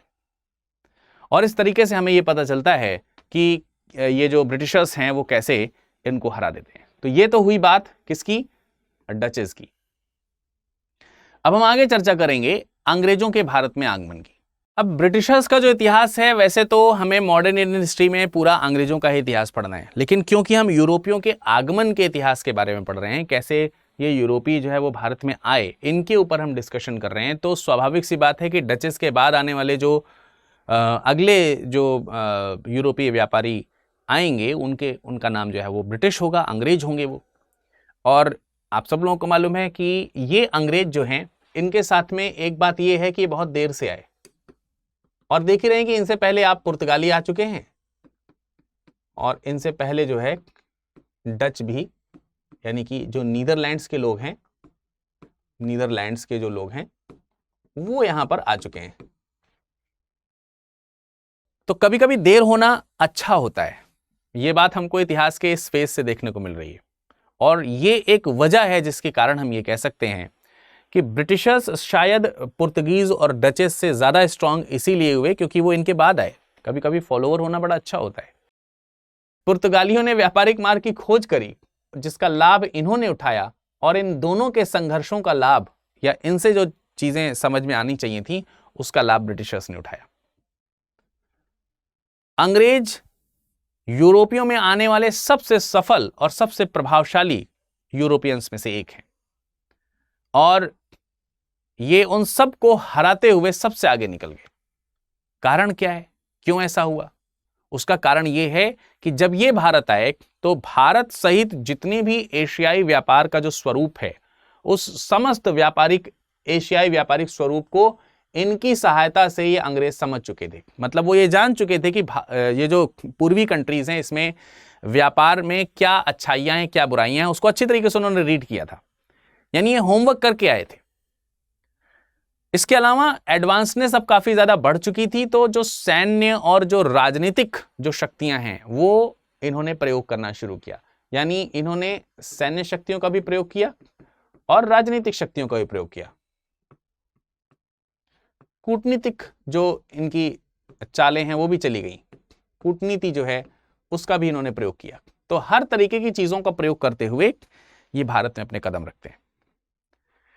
यूं तो ये कहा जाता है कि 1608 में ब्रिटिशर्स जो है वो भारत आए, और अगर वास्तविक बात की चर्चा की जाए तो हमको पता चलेगा कि भारत में आने वाला जो पहला ब्रिटिश यूरोपीय जो था या पहला अंग्रेज जो था उसका नाम था जॉन मिल्टन हॉल। तो जॉन मिल्टन हॉल जो है, जॉन मिल्टन हॉल कह सकते हैं इसे आप। जॉन मिल्टन हॉल जो है अन्न की बजाय सड़क मार्ग से आया था, या यूं कह सकते हैं कि स्थल मार्ग से आया था। ठीक है, स्थल मार्ग से, ये स्थल मार्ग से आया था बजाय कि जहाजी मार्ग को लेते हुए। और जॉन मिडल्टन जो है या मिल्टन जो है, इसने संघर्ष किया है, इसने युद्ध किया है, और युद्ध में इसने 1588 में जो स्पेनिश जो जहाजी बेड़ा था उसको इसने पराजित किया है, और पराजित करने के बाद ये भारत आया है। तो अगर हम देखें तो ऐसा नहीं है कि इसको भी बहुत आसान मार्ग मिला हो। मैंने बताया आपको कि 1588 में जो स्पेनिश जहाजी बेड़ा है उसको इसने हराया है, उसके बाद आगे चल करके 1599 के आसपास ये भारत आ रहा है। तो 1599 के आसपास जो है ये भारत में प्रवेश कर रहे हैं, आ रहे हैं। लेकिन 1599 के आसपास एक घटना और घटित हो रही है, क्योंकि मैं आपको फिर से बता दूं कि हम ब्रिटिशर्स को यहां पर डीपली नहीं पढ़ने जा रहे हैं। हम सिर्फ यहां पर यह पढ़ने जा रहे हैं कि किन परिस्थितियों में भारत ये आए हैं, और जिन परिस्थितियों में ये भारत आए उन्हें किन दूसरे यूरोपियों से किस तरह से संघर्ष करना पड़ा, और आरंभ में जब ये भारत आए तो आरंभ में आकर के भारत में कहां कहां इन्होंने कब कब अपनी फैक्ट्रीज स्टैब्लिश करी हैं, हम इसी एंगल पे ही आज चर्चा करने जा रहे हैं। बाकी कैसे ईस्ट इंडिया कंपनी ने शासन किया है और कैसे ईस्ट इंडिया कंपनी के बाद ब्रिटिश क्राउन ने शासन किया है, इस पे तो पूरा आधुनिक भारत ही हमारा डिपेंड करता है। तो वो उस चीज से कनेक्ट होकर के मत देखिएगा। जैसे मान लेते हैं कि हम बीच में किसी गवर्नर का नाम ले आते हैं या किसी योद्धा का नाम मान लेते हैं, बीच में अभी रॉबर्ट क्लाइव का नाम आ जाएगा, तो आप ये मत सोचिएगा कि मैं उस समय रॉबर्ट क्लाइव के बारे में पूरी डिटेल आपको बताऊंगा। रॉबर्ट क्लाइव के बारे में डिटेल बताएंगे, लेकिन जब आपका संघर्ष चल रहा होगा फ्रांसीसियों के साथ, जब उसका वहां यूज हो रहा होगा, तब हम उसके बारे में डिटेल करेंगे। तो अभी किस चीज पर हम डिटेल कर रहे हैं वो आपको समझ में आ रहा है ना। मैं आपको बता रहा हूं कि ब्रिटिशर्स भारत कैसे आ रहे हैं, वो कौन सी कंपनी है जो भारत आ रही है, किन कंडीशंस में वो बन रही है, उनकी क्या क्या कंडीशंस हैं, और उन्होंने शुरुआत में आकर के कहां कहां अपने पैर जमाए हैं, इनके ऊपर ही हमारी चर्चा हो रही है। मैंने आपको बताया कि ये व्यक्ति जो है जॉन मिल्टन हॉल जो है ये भारत सबसे पहले आता है, और क्योंकि मैंने आपको बताया कि स्पेनिश जो जहाज हैं उनसे ये पहले ही झगड़ा कर चुके हैं। एशिया में जो व्यापार हो रहा है, एशिया में व्यापार को अगर हम देखें तो इससे पहले पुर्तगीज हैं और इनसे पहले डचेज भी हैं। तो पुर्तगी नियंत्रण जो है वो लगभग समाप्त हो गया है, मैंने आपको बताया है ना। और पुर्तगी जो नियंत्रण समाप्त हो गया है, तो जो व्यापारिक क्षेत्र बचे, इन व्यापारिक क्षेत्रों को आपस में बांट लिया डचों ने और अंग्रेजों ने। और ऐसा नहीं कि जब अंग्रेज भारत आए तब फ्रांसीसी भारत तब जो है पुर्तगीज भारत में नहीं है। कुछ तो जगहों पर आपको डच और अंग्रेज मिल करके पुर्तगालियों के खिलाफ खड़े होते हुए नजर आते हैं। तो कुछ जगहों पर डचेस जो हैं वो ब्रिटिशर्स के फ्रेंड भी हैं, लेकिन ये फ्रेंडशिप तब ब्रेक होने लगती है जब यहां पर जो व्यापारिक हित हैं वो बीच में आने लगते हैं। और व्यापारिक हित के बीच में आने के कारण ही आपने देखा कि ब्रिटिशर्स ने डचेस को बेदरा के युद्ध में हरा दिया और उसके बाद से धीरे धीरे वो डिक्लाइन होते चले गए, अलग होते चले गए। तो ये पॉइंट आपको यहां से क्लियर हो जाता है। आई होप इतना चीज आपको बिल्कुल अच्छी तरीके से समझ में आ गई होगी। 1599 में जो जॉन मिल्डन भारत आया है, इसके बाद एक महत्वपूर्ण घटना घटित होती है कि इसी 1599 में ब्रिटिश पार्लियामेंट में भी एक विशेष जो कह सकते हैं कि चर्चा जो है वो चलनी शुरू हुई कि कुछ कंपनीज बनाई जाएं और कंपनी बना करके पूरब में व्यापार के लिए भेजा जाए। तो तकरीबन 217 व्यापारियों का एक ग्रुप था जो भारत या यूं कह सकते हैं जो पूर्वी कंट्रीज में व्यापार करने के लिए आतुर था।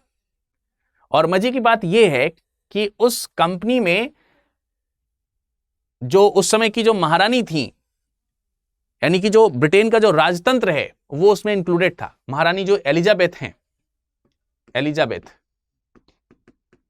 एलिजाबेथ वो उस कंपनी के शेयर होल्डर्स में से एक थी।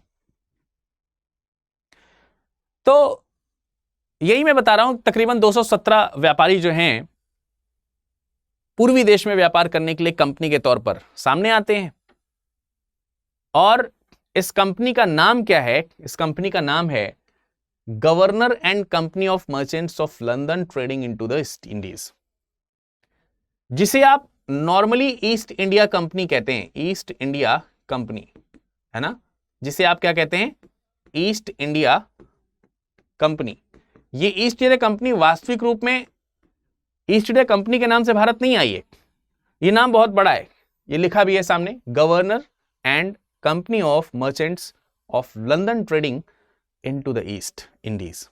तो जो ईस्ट इंडीज पोर्शन है, यहां पर यह ध्यान रखना है केवल इंडिया की बात नहीं हो रही। ईस्ट इंडीज मतलब वो पूरा का पूरा एरिया जिसको हम मसाले का पुंज कह सकते हैं, मसाला द्वीप जिसको कह सकते हैं, वो ईस्ट इंडीज में लंदन की ट्रेडिंग करने के लिए मर्चेंट्स का ये ग्रुप है जिसको गवर्न किया जाएगा, मतलब जिसको जो है ब्रिटिश पार्लियामेंट की निगरानी में गवर्न करते हुए लाया जा रहा है। लेकिन शुरुआत में ये उतना ज्यादा भरोसा नहीं जता पा रहे हैं, लेकिन जब ये भारत में आते हैं तो यहां पर चमत्कारी तरह से इनको जो है व्यापारिक लाभ देखने को मिलता है। फाइनली 31 दिसंबर सन 1600 को, यानी आप देख सकते हैं 16th सेंचुरी का ये लास्ट डे है, 31 दिसंबर, और इस दिन एक शाही फरमान जारी होता है। इस दिन एक शाही फरमान जारी होता है। शाही फरमान मतलब यही जो महारानी एलिजाबेथ हैं उनकी तरफ से फरमान जारी किया गया है, और ये महारानी खुद इसमें शेयर होल्डर हैं, मतलब शेयर धारक हैं, हितधारक हैं। और कहा गया कि आप इस कंपनी के रूप में ईस्ट इंडीज रीजन में जाकर के 15 वर्षों तक व्यापार कर सकते हैं, और इस तरीके के व्यापार का आपको एकाधिकार दिया जाता है। अब यहां पर यह ध्यान रखना है, यह व्यापारिक एकाधिकार अपने देश के लोगों के लिए दे रहे हैं, मतलब दूसरी ब्रिटिश कंपनी या दूसरा कोई भी ब्रिटेन का आम आदमी ईस्ट इंडीज रीजन में व्यापार करने नहीं जा सकता था सिवाय कि इस कंपनी के। इसका यह अर्थ कतई मत निकालिएगा, कई लोग गलती से अर्थ निकाल लेते हैं कि अगर इनको व्यापारिक एकाधिकार मिल गया तो फिर तो ये लोग कैसे मिल गया, वहां पर तो पुर्तगाली और यूरोप भी थे, पुर्तगाली और डचेस भी थे, बाद में फ्रांसीसीज भी आते हैं। तो ये मोनोपोली जो मिलेगी भाई अपने यहां मिलेगी ना, दूसरों देशों के ऊपर थोड़ी मिलेगी। दूसरों देशों के ऊपर तो मोनोपोली आपको साबित करनी पड़ेगी, युद्ध करने पड़ेंगे, ट्रीटी करनी पड़ेगी, अपने आप को एस्टैब्लिश करना पड़ेगा, वो करना पड़ेगा। तो यहां पर एकाधिकार के रूप में ये कंपनी भेजी जा रही है, इसलिए भेजी जा रही है कि अभी वहां पर जाकर के देखना है, पहले से ही कॉम्पिटिटर्स अगर वहां हो जाएंगे तो आपस में ही देश के लोग लड़ने झगड़ने लगेंगे। और वो भी ये जो कंपनी थी इसके राजनीतिक हित थे, साथ ही साथ इसमें शाही हित भी इसमें इन्वॉल्व थे, जैसा कि मैंने आपको दिखाया, राजतंत्र इसके संपर्क में। लेकिन आगे चल करके 1609 में 1609 में जैसा कि मैंने बताया कि 15 वर्षों तक के लिए व्यापारिक एक अधिकार दिया गया था, लेकिन इस व्यापारिक एक अधिकार को अनिश्चित काल के लिए 9 साल में ही बढ़ा दिया गया। 15 साल तो आ ही नहीं पाया, तो 9 साल में ही इसके व्यापारिक अधिकार को जब तक कंपनी चाहे, जब तक हित हो रहा है तब तक आपका वहां व्यापार कर सकते हो, दूसरी कंपनी वहां व्यापार करने नहीं जाएगी, ऐसा बोल दिया गया। यहां एक चीज ध्यान रखनी है, जब डच भारत आए थे, उनकी तुलना अगर हम अंग्रेजों से करें तो अंग्रेजों की जो ये कंपनी है, ध्यान रखेंगे अंग्रेजों के आर्थिक हित तो या कह सकते हैं कि आर्थिक रूप से तो अंग्रेज थोड़ा ज्यादा स्ट्रांग है डचेस से, लेकिन इस कंपनी की हालत डचेस कंपनी की हालत से आर्थिक रूप से बहुत ज्यादा स्ट्रांग नहीं है। कंपनी छोटी है, डच कंपनी से काफी छोटी अंग्रेज कंपनी है, लेकिन बहुत सिस्टमेटिक है। सिस्टमेटिक कैसे है? ये जो ब्रिटिश ईस्ट इंडिया कंपनी जिसे आप कहेंगे बाद में, जो कि अभी governor and company of Merchants of London trading into the East Indies के नाम से जानी जा रही है, इसमें टोटल इसको मैनेज करने के लिए बोर्ड ऑफ कंट्रोल बनाया गया था। निदेशक मंडल था। और ये जो निदेशक मंडल है, जिसे आप बोर्ड ऑफ कंट्रोल कह सकते हैं, ठीक है, जिसे आप कोर्ट ऑफ डायरेक्टर्स कह सकते हैं, डायरेक्टर्स, निदेशक मंडल है ना, डायरेक्टर्स, कोर्ट ऑफ डायरेक्टर्स ऐसे समझ लीजिए। ये जो हैं 24 कोर्ट ऑफ डायरेक्टर्स थे इसमें, 24 बल्कि 26 कह सकते हैं, यानी टोटल इनमें निदेशक मंडलों में जो संख्या है वो 26 है। और इन 26 में एक व्यक्ति जो है वो तो इसका निदेशक है, डायरेक्टर है, निदेशक। इन 26 में से एक निदेशक है और एक और जो है वो उपनिदेशक है। उपनिदेशक का मतलब हो गया ये डायरेक्टर है और ये सब डायरेक्टर, डिप्टी डायरेक्टर है। इनके अलावा जो 24 मेंबर हैं वो और इसमें शामिल हैं, तो 24 + 2 ऐसे करके इनका हम बाइफर्केशन कर सकते हैं, जो आपको इसमें शामिल होते। तो ये बहुत अरेंज्ड मैनर में जा रहे हैं, इन्हीं के डायरेक्शंस के अकॉर्डिंग जो इसके अंदर के जो दूसरे सदस्य हैं वो यहां पर व्यापार करेंगे। और ये सारे के सारे लोग जो हैं वो जो कह सकते हैं कि ब्रिटेन का जो राजतंत्र है उसके लिए रिस्पॉन्सिबल हैं, ठीक है। तो अन्य सदस्यों के साथ में इस तरीके के यहां पर हमको इन्वॉल्वमेंट देखने को मिल रहा है। और मैं एक चीज आपको और बता दूं कि ये जो ईस्ट इंडिया कंपनी का नाम आप सुनते हैं ना, वो शुरुआती रूप में इस नाम से तो जानी जा रही है। साथ ही साथ यहां पर यह भी ध्यान रखना है कि ईस्ट इंडिया कंपनी को ईस्ट इंडिया कंपनी नाम जो है वो 1833 के चार्टर से मिलेगा। 1833 के चार्टर से मिलेगा, यह आपको ध्यान रखना है। चार्टर, अब ये चार्टर क्या है? जैसे ये मैंने कहा ना शाही फरमान, ये जो शाही फरमान था, इस शाही फरमान को लेकर के ये ईस्ट में व्यापार करने के लिए जा रहे थे। इसी शाही फरमान को ही चार्टर कहा जा रहा था। और जब तक ईस्ट इंडिया कंपनी भारत में रही, 1858 के एक्ट के द्वारा ईस्ट इंडिया कंपनी के कार्यकाल को समाप्त किया गया भारत में।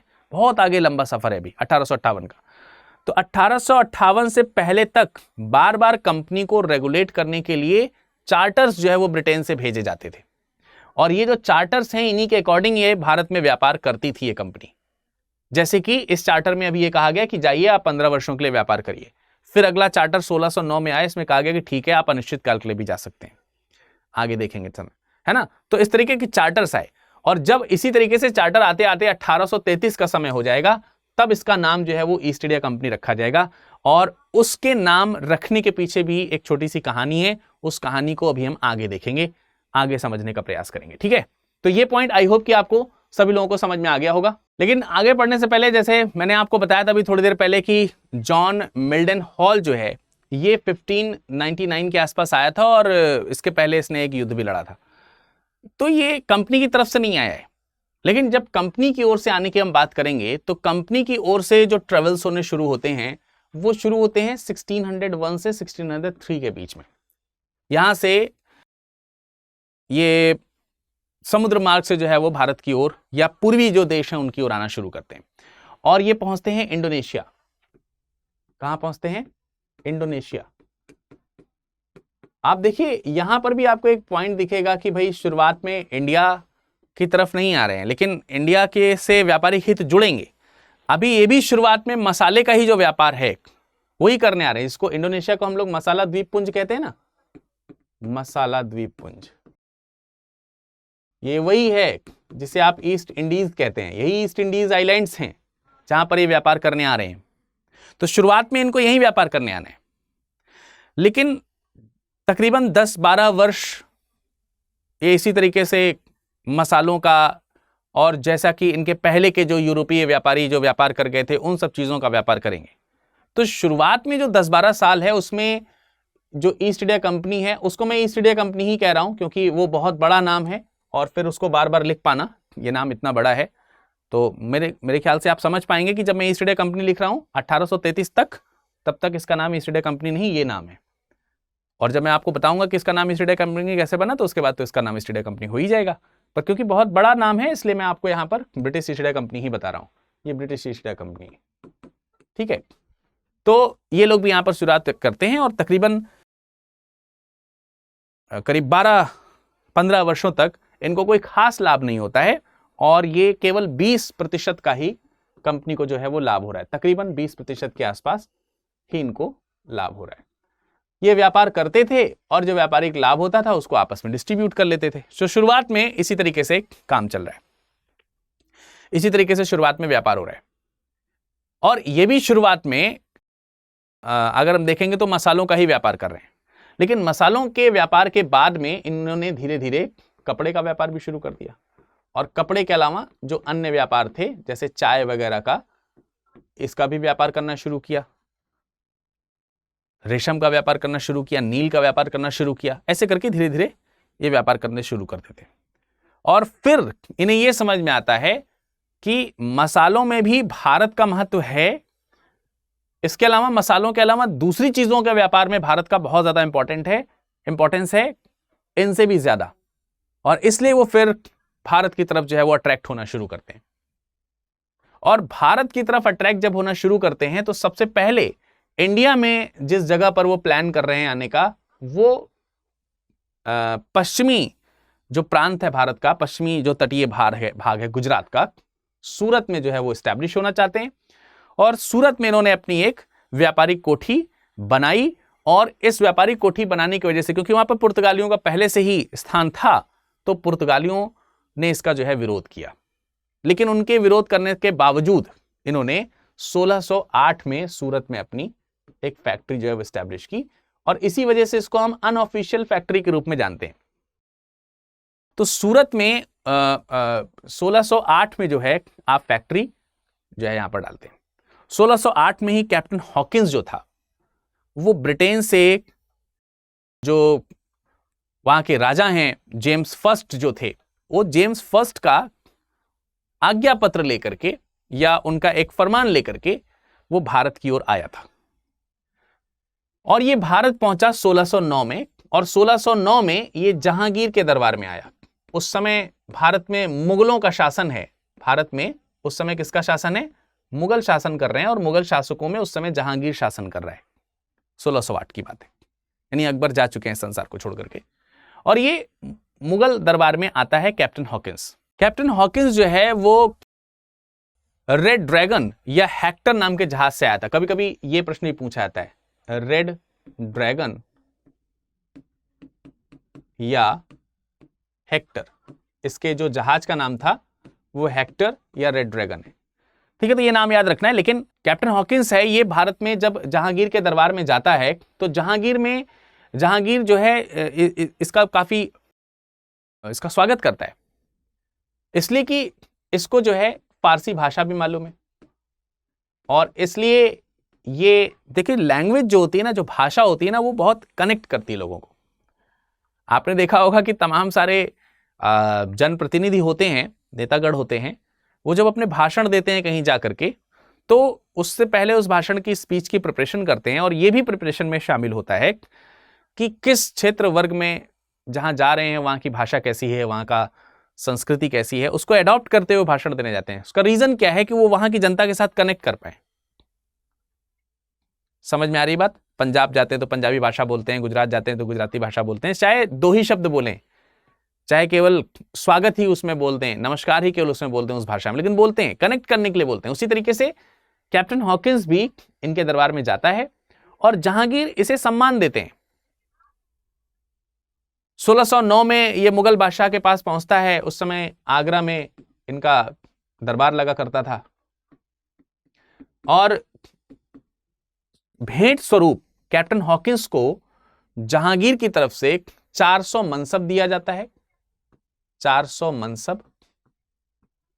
400 मनसब के अलावा इन्हें एक उपाधि दी जाती है जिसे आप कहते हैं खान की उपाधि दी जाती है।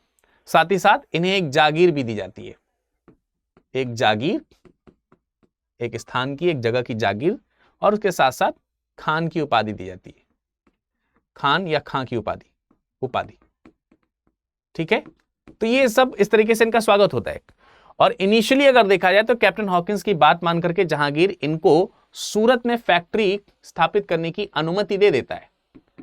लेकिन जब इस सब चीजों के बारे में पुर्तगीज को पता चलता है तो पुर्तगीज के मुगल दरबार से पहले ही संबंध थे, तो वो षड्यंत्र करते हैं और इस परमिशन को कैंसिल करा देते हैं।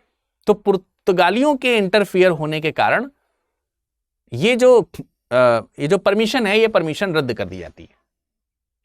और क्योंकि ये परमिशन रद्द हो जाती है तो फाइनली जो है ये इनका काम बन नहीं पाता है और ये 1611 में यहां से वापस हो जाते हैं। कौन? Captain Hawkins. ठीक है, इन्होंने अनुमति मांगी, अनुमति मिली, लेकिन पुर्तगीज के इंटरफियर के कारण ये अनुमति जो है वो रद्द कर दी जाती है। और क्योंकि अनुमति रद्द कर दी जाती है इसलिए वो यहां से वापस भी चले आते हैं, क्योंकि जिस काम के लिए सफलता पाने आए थे वो सफलता मिली नहीं। लेकिन इसी बीच एक घटना और घटती है इसी 1611 में, जहां पश्चिम में इन्हें व्यापारिक आधिकारिक कोठी स्टैब्लिश करने का परमिशन नहीं मिल पाया। वहीं उसी 1611 में आपको ऑफिशियल फैक्ट्री स्टैब्लिश करने का मौका मिलता है। और यह मौका जो है आपको मिलता है गोलकुंडा के राजा के माध्यम से। मसूलीपट्टनम में यह पहली फैक्ट्री है, पहली आधिकारिक फैक्ट्री है जिसे आप यहां पर स्टैब्लिश करते हैं 1611 में। मसूलीपट्टनम में 1611 में पहली आधिकारिक फैक्ट्री आप स्टैब्लिश करते हैं।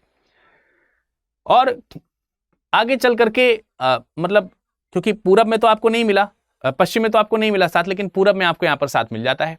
और गोलकुंडा बहुत इंपॉर्टेंट, या यूं कह सकते हैं मसूलीपट्टनम जो है, ये मसूलीपट्टनम में आपको बहुत इंपॉर्टेंट कह सकते हैं कि बंदरगाह के रूप में ये जगह मिली है, व्यापार करने की इजाजत आपको यहां से मिली है। ये हीरे के लिए, माणिक वगैरह जो है उसके लिए, और कपड़े इत्यादि के व्यापार के लिए बहुत प्रमुख बंदरगाह है दक्षिण पूर्व का, बहुत ही प्रमुख बंदरगाह है। लेकिन 1611 में यह घटना और घटित होती है। एक दूसरा कैप्टन है जिसका नाम है मिडडेटन, ऐसे कुछ नाम है, एग्जैक्टली मुझे याद नहीं आ रहा है। वो मिडडेटन जो है वो पुर्तगालियों को पराजित कर देता है। तो 1611 में 2-3 तरीके की चीजें हो रही हैं। 1611 में निराश होकर के कैप्टन हॉकिंस वापस चला गया। 1611 में ही आपकी ऑफिशियल फैक्ट्री पूर्व में स्थापित हो गई है। और 1611 में ही ब्रिटिशर्स में से एक दूसरा ब्रिटिश कैप्टन है, उसने पुर्तगालियों को पराजित कर दिया। और जब इसने पुर्तगालियों को पराजित किया तो इससे जहांगीर खुश हुआ, इनकी वीरता से जहांगीर खुश हुआ। और खुश होकर के 1613 में इन्होंने सूरत में व्यापार करने की परमिशन दे दी। 1613 में जिसको कह सकते हैं स्थाई जो फैक्ट्री है वो स्टैब्लिश यहां पर हो पाई, और उसकी किलाबंदी वगैरह करने की परमिशन इनको यहां पर मिल पाई। तो ये ओवरऑल आपको समझ में आ पाया होगा कि किस तरीके से धीरे धीरे करके इनको ये परमिशंस मिल रही हैं। पर क्योंकि पहला जो दस्ता आया था कैप्टन हॉकिंस के साथ में वो फेल हो गया था, एक तरीके से परमिशन नहीं मिल पाई थी। वो तो बाय द वे यहाँ पे युद्ध हुआ मिडल्टन के द्वारा, या मिडडेटन नाम है, मिडडेटन ने पुर्तगीज को हराया और हरा करके इस सफलता हासिल करी है सूरत की आधिकारिक फैक्ट्री स्टैब्लिश करने का। तो यहां से 2-3 पॉइंट हैं जो आपको बहुत इंपॉर्टेंटली याद रखने, जैसे कि पहली फैक्ट्री की अगर हम बात करेंगे तो ये खोली इन्होंने सूरत में, लेकिन ध्यान रखना है ये आधिकारिक नहीं थी।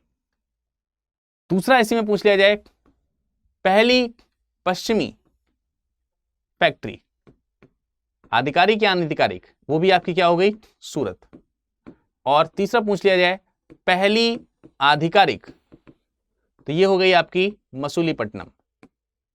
मसूलीपट्टनम। और चौथा पूछ लिया जाए पूर्व की पहली, तो ये भी क्या हो जाएगा आपका मसूलीपट्टनम हो जाएगा। तो इस तरीके से 3-4 जो क्वेश्चंस हैं वो आपके यहीं से ही आपको समझने हैं ध्यान से, नहीं तो ये मिस हो सकते हैं आपसे। बहरहाल इसी बीच एक और घटना घटित होती है। 1615 में जेम्स फर्स्ट जो हैं, उन्होंने एक दूसरा कह सकते हैं कि राजनीतिक दल जो है वो भेजा है। इसमें सर टॉमस रो जो है वो भारत आ रहा है। सर टॉमस रो ये जो है जहांगीर के दरबार में जाएगा, और ये जहांगीर के दरबार में तकरीबन 3 वर्ष का जो समय है ये गुजारेगा। 3 साल का समय जो है ये गुजारता है। और जब ये यहां से लौटता है तो बहुत ज्यादा तो सक्सेस इसको नहीं मिलती है, लेकिन कुछ एक आध क्षेत्र हैं जहां पर फैक्ट्री स्टैब्लिश करने की परमिशन ये जहांगीर से ले लेता है। और फाइनली रो भी जो है वो वापस चला जाता है फरवरी 1619 में। 1619 में रो जो है ये वापस चला जाता है। रो का मतलब वही टॉमस रो वापस। लेकिन इस बीच इसने कुछ फैक्ट्रीज को एस्टैब्लिश करने की परमिशन जो है वो ले ली है। तो आई होप कि आपको ये शुरुआत में पता चल रहा होगा कि कहां कहां किस किस तरीके से फैक्ट्री एस्टैब्लिश हो रही हैं। बहुत ध्यान से समझने की जरूरत है। थोड़ा सा ये लेंदी हो रहा है क्योंकि इसको हम बीच में छोड़ेंगे तो आपको कनेक्ट करना आसान नहीं होगा, इसलिए बहुत पेशेंसली, बहुत ध्यान से इसको पढ़िए, देखिए, जानिए, समझिए, और अपने नोट्स में प्रॉपरली लाइन 1 बाय 1 है, ये सीक्वेंसली हम आपको चीजें बता रहे हैं जिससे कि कोई दिक्कत नहीं होगी, कोई परेशानी नहीं होगी आपको पढ़ने में। और आप इसमें रेफरेंस में स्पेक्ट्रम की बुक ले ही रहे हैं, स्पेक्ट्रम के अलावा आप बिपिन चंद्रा भी ले सकते हैं, वहां से भी इसके रेफरेंसेस आपको मिल जाएंगे। एनसीईआरटी जब आप पढ़ोगे तो वहां से भी इसके रेफरेंसेस मिल जाएंगे। तो बेसिकली ये है कि आप इसके अच्छे से नोट्स बनाइए, नहीं तो ये आपके लिए बहुत ज़्यादा प्रॉब्लमेटिक हो जाएंगे, क्योंकि इसमें जितने भी पॉइंट्स हैं सारे के सारे इंपॉर्टेंट है। इधर उधर की मैं कोई बात कर ही नहीं रहा हूं एक भी, ठीक है। तो इसमें आगे आपको ये समझना पड़ेगा कि शुरुआत में किन किन जगहों पर, इसके जाने के बाद जो है वो किन किन जगहों पर, और उसके समय में किस किस जगहों पर जो व्यापारिक कोठियां थी इनिशियली यानी प्रारंभ में तैयार की गई हैं, उनकी अगर हम बात करें तो भाई सूरत में व्यापारिक कोठी स्टैब्लिश हो चुकी है। सूरत में मैंने आपको बताया कि पहले एक अस्थायी फैक्ट्री स्टैब्लिश की गई थी और उसके बाद उसको स्थायी स्वरूप दे दिया गया, मिल गया परमिशन उसमें 1613 में। उसके बाद आप भड़ौच का नाम लिख सकते हैं, अहमदाबाद का नाम लिख सकते हैं। तो ये कुछ जगहें हैं जिसमें जो इनको धीरे धीरे करके जहां पर आप व्यापारिक कोठी स्टैब्लिश करते हैं और परमिशन लेकर के करते हैं। तो ये सारे स्थायी हैं। अहमदाबाद अब स्थायी होने का मतलब है जिन राजाओं से, जिन शासकों से, जिन प्रांतीय रिप्रेजेंटेटिव से आपने परमिशन ली है, उनको आप जो भी टैक्सेस के रूप में या फिर रेवेन्यू के पार्ट के रूप में जो चीजें देते हैं वो उनको पे करते हो और आपको वो व्यापार करने देते हैं खुले तौर पर, ये चीजें। इसके अलावा इसमें आगरा और अजमेर, इसमें एक नाम आगरा और एक नाम अजमेर का आपको देखने को मिलेगा, अजमेर। इसके अलावा एक नाम आपको मसूलीपट्टनम भी है, मसूलीपट्टनम, जो मैंने आपको दिखाया भी था मैप में, ठीक है। ये सब जो हैं सूरत, भड़ौच, अहमदाबाद, आगरा, अजमेर, मसूलीपट्टनम, इनमें से आप इसको लाइन अप कर लीजिए एक जगह पर। ये एक ब्रैकेट में यदि अगर हम कर दें, इन सब जो केंद्र थे सूरत, भड़ौच, अहमदाबाद, आगरा, अजमेर, इन सब का जो हेडक्वार्टर बनाया गया या जो मुख्यालय बनाया गया, ये मुख्यालय बनाया गया सूरत, ठीक है। इसका मुख्यालय क्या बनाया गया? सूरत बनाया गया। अब देखिए सूरत जो है अगर आप मैप में देखोगे तो आपको मालूम है, जैसे हम पीछे के ही मैप को इस्तेमाल कर लेते हैं, जैसे ये है, मान लेते हैं यहां पे कहीं पे सूरत है इस जगह पर। तो सूरत जो है वो क्या कर रहा है, वो तमाम सारे जो प्रांत हैं आपके, थोड़ा यहीं पे ड्रॉ कर ले रहा हूं, ठीक है, इस तरीके के जो प्रोविंसेस हैं, यहां पर जो सूरत वाला पोर्शन है ये क्या कर रहा है आपका वेस्टर्न जो कंट्रीज हैं उनके लिए एक अच्छे बंदरगाह के तौर पर तो है ही, बहुत ही अच्छे। और दूसरी बात ये है कि ये जो नॉर्थ ईस्ट और नॉर्दर्न स्टेट्स हुआ करते थे उनके लिए एक बहुत ही अच्छे व्यापारिक केंद्र के तौर पर था, जो बंदरगाह के रूप में जाना जा सकता था। तो इसका कनेक्शन इन क्षेत्रों से बहुत अच्छा बनता था। पंजाब वगैरह का रीजन है, राजस्थान वगैरह के रीजन है, मध्य प्रांत के रीजन हैं, तो आप देख ही सकते हैं कि इनके नाम भी यहाँ पर लिखे हैं, इसलिए उस समय तक ये इनके लिए इंपॉर्टेंट था। इसके अलावा आपने यहाँ पर मसूलीपट्टनम इनकी फैक्ट्री देखी है, मसूलीपट्टनम, यहाँ पर आंध्र प्रदेश वाला जो हिस्सा था उसमें भी मैंने आपको दिखाया।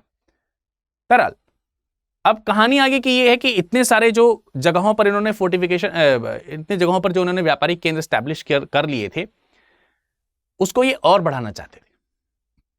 और बढ़ाने की इच्छा से एक घटना घटित होती है 1639 में।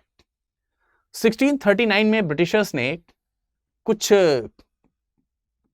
जो लोकल वहां के राजा हुआ करते थे, जैसे जो मद्रास वाला प्रोविंस है, मद्रास के आसपास का जो प्रोविंस है, उस पर विजयनगर साम्राज्य के राजाओं का अधिकार था और वहां के राजाओं से अंग्रेजों ने मद्रास को लीज पर ले लिया। और जब मद्रास को उन्होंने लीज पर लिया तो उन्हें वहां पर व्यापार करने की अनुमति मिल गई।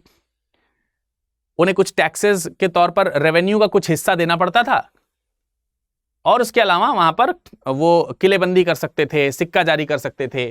तो लीज पर देने से इनको लाभ हुआ कि भाई ये यहां पर सिक्के भी जारी कर सकते थे और किलेबंदी भी कर सकते थे, किलेबंदी। और इन सब के एवज में वहां के शासकों को ये रेवेन्यू का कुछ हिस्सा जो है वो दे देते थे।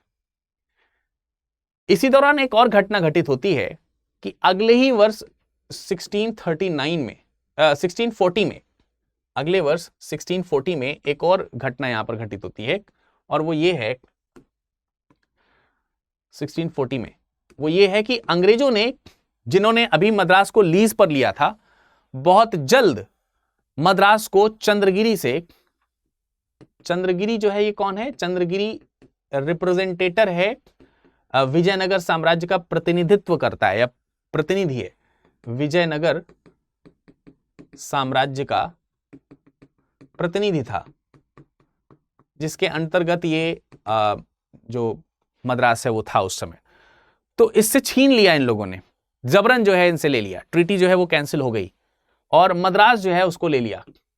तो मद्रास पोर्ट फाइनली कह सकते हैं कि 1640 में ब्रिटिशर्स के पास आ गया, अंग्रेजों के हाथ लग गया। और इसको लेकर के ब्रिटिशर्स ने इस पर एक फोर्ट का निर्माण किया, इसकी किलेबंदी कर दी और इसे नाम दिया सेंट जॉर्ज। क्या नाम दिया इसे? Saint George. इसीलिए इसको सेंट जॉर्ज फोर्ट कहते हैं। तो ये जो सेंट जॉर्ज फोर्ट लिखा है वो यही है, या फोर्ट सेंट जॉर्ज कह लीजिए या सेंट फोर्ट जॉर्ज कह लीजिए, एक ही बात है। सेंट जॉर्ज फोर्ट कह लीजिए, एक ही बात है। तो यहां पर अब फोर्ट का निर्माण होने लगा और इसी दौरान एक और घटना भी घटित होती है कि 1651 में हुगली को जो है वो कैप्चर कर लिया जाता है, हुगली को। तो ये वाला जो रीजन है ना, ये वाला जो रीजन है, इसको पहले ये लोग टारगेट कर रहे हैं। हुगली को कैप्चर कर लिया जाता है और हुगली पर दूसरे लोग अब कोई निर्माण नहीं कर पाएंगे। पूरी तरीके से जो ब्रिज, यहां पर जो हुगली पर जो कब्जा किया गया था वो ब्रिजमैन के द्वारा किया गया था। ब्रिजमैन नाम का एक अंग्रेज अधिकारी था जिसके द्वारा जो है इसको कैप्चर किया गया था। लेकिन उससे भी महत्वपूर्ण घटना जो घटित हो रही है वो 1661 में हो रही है। और वो घटना क्या है? 1661 में प्रिंस चार्ल्स सेकंड जो हैं वो एक चार्टर यानी कि एक आज्ञा पत्र भेजते हैं।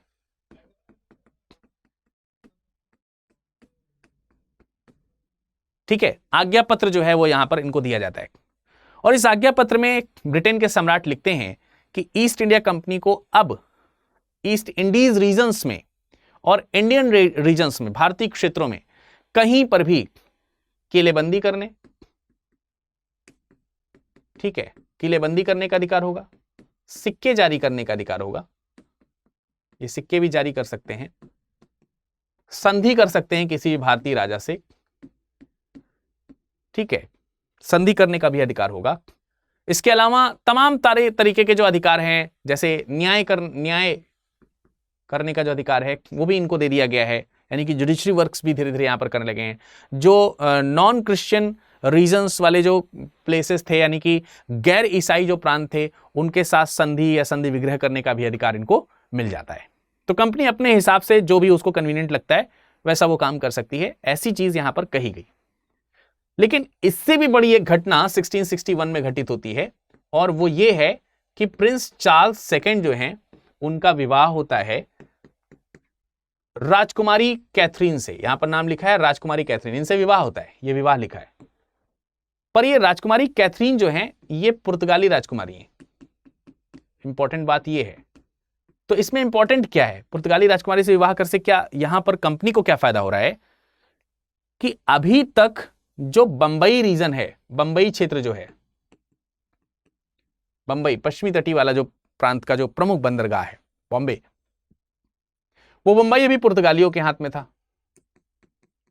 और मैंने जैसा कि आपको बताया पुर्तगालियों के पास था, और मैंने जैसा कि बताया कि ब्रिटिशर्स जो हैं हमेशा व्यापार पे ही ध्यान नहीं लगा रहे हैं या हमेशा युद्ध करने पे ही ध्यान नहीं लगा रहे हैं, कूटनीतिक चाल भी चल रही थी। ये कूटनीतिक चाल का एक हिस्सा है। डिप्लोमेटिकली कुछ काम जो है वो यहां पर हो रहे हैं। पुर्तगाली राजकुमारी से जब विवाह किया तो चार्ल्स सेकंड को इस राजकुमारी से बंबई, जो कि 7 टापुओं का नगर, आपको मालूम है 7 द्वीपों का जो नगर है वो कहलाया जाता है, वो बंबई इन्हें दहेज में मिल गया। किन्हें दहेज में मिल गया? राजा चार्ल्स सेकंड को। और राजा चार्ल्स सेकंड ने इसी बंबई को मात्र 10 पौंड वार्षिक के किराए पर, इस किराए पर जो है ये बंबई ईस्ट इंडिया कंपनी को दे दिया। किसको दे दिया? ईस्ट इंडिया कंपनी को। तो मतलब फ्री में दे दिया एक तरीके से। भाई उस समय पौंड जो है उनके यहां रुपए के हिसाब से, जैसे हमारे यहां रुपए चलता है वैसे उनके यहां पौंड चलता था। तो अगर आप 10 रुपए वार्षिक में किसी को कोई शहर दे दे रहे हैं पूरा, तो क्या पैसा ले रहे हैं आप? कुछ नहीं, लगभग फ्री में दे दिया। और इसी बंबई को आगे चल करके 1669 से 74 के बीच, 1669 से 1674 के बीच आधुनिक रूप दिया गेरोल्ड आंगियर ने। तो गेरोल्ड आंगियर का नाम आपको यहां पर ध्यान रखना है। गेरोल्ड आंगियर जो है वो आधुनिक बंबई के निर्माता हैं, आधुनिक बॉम्बे के निर्माता है ना। जैसे यहां से एक क्वेश्चन आपसे ये पूछ सकता हूं कि आधुनिक दिल्ली, उसका निर्माण किसने किया? कमेंट सेक्शन में बता सकते हैं आप, बताइए।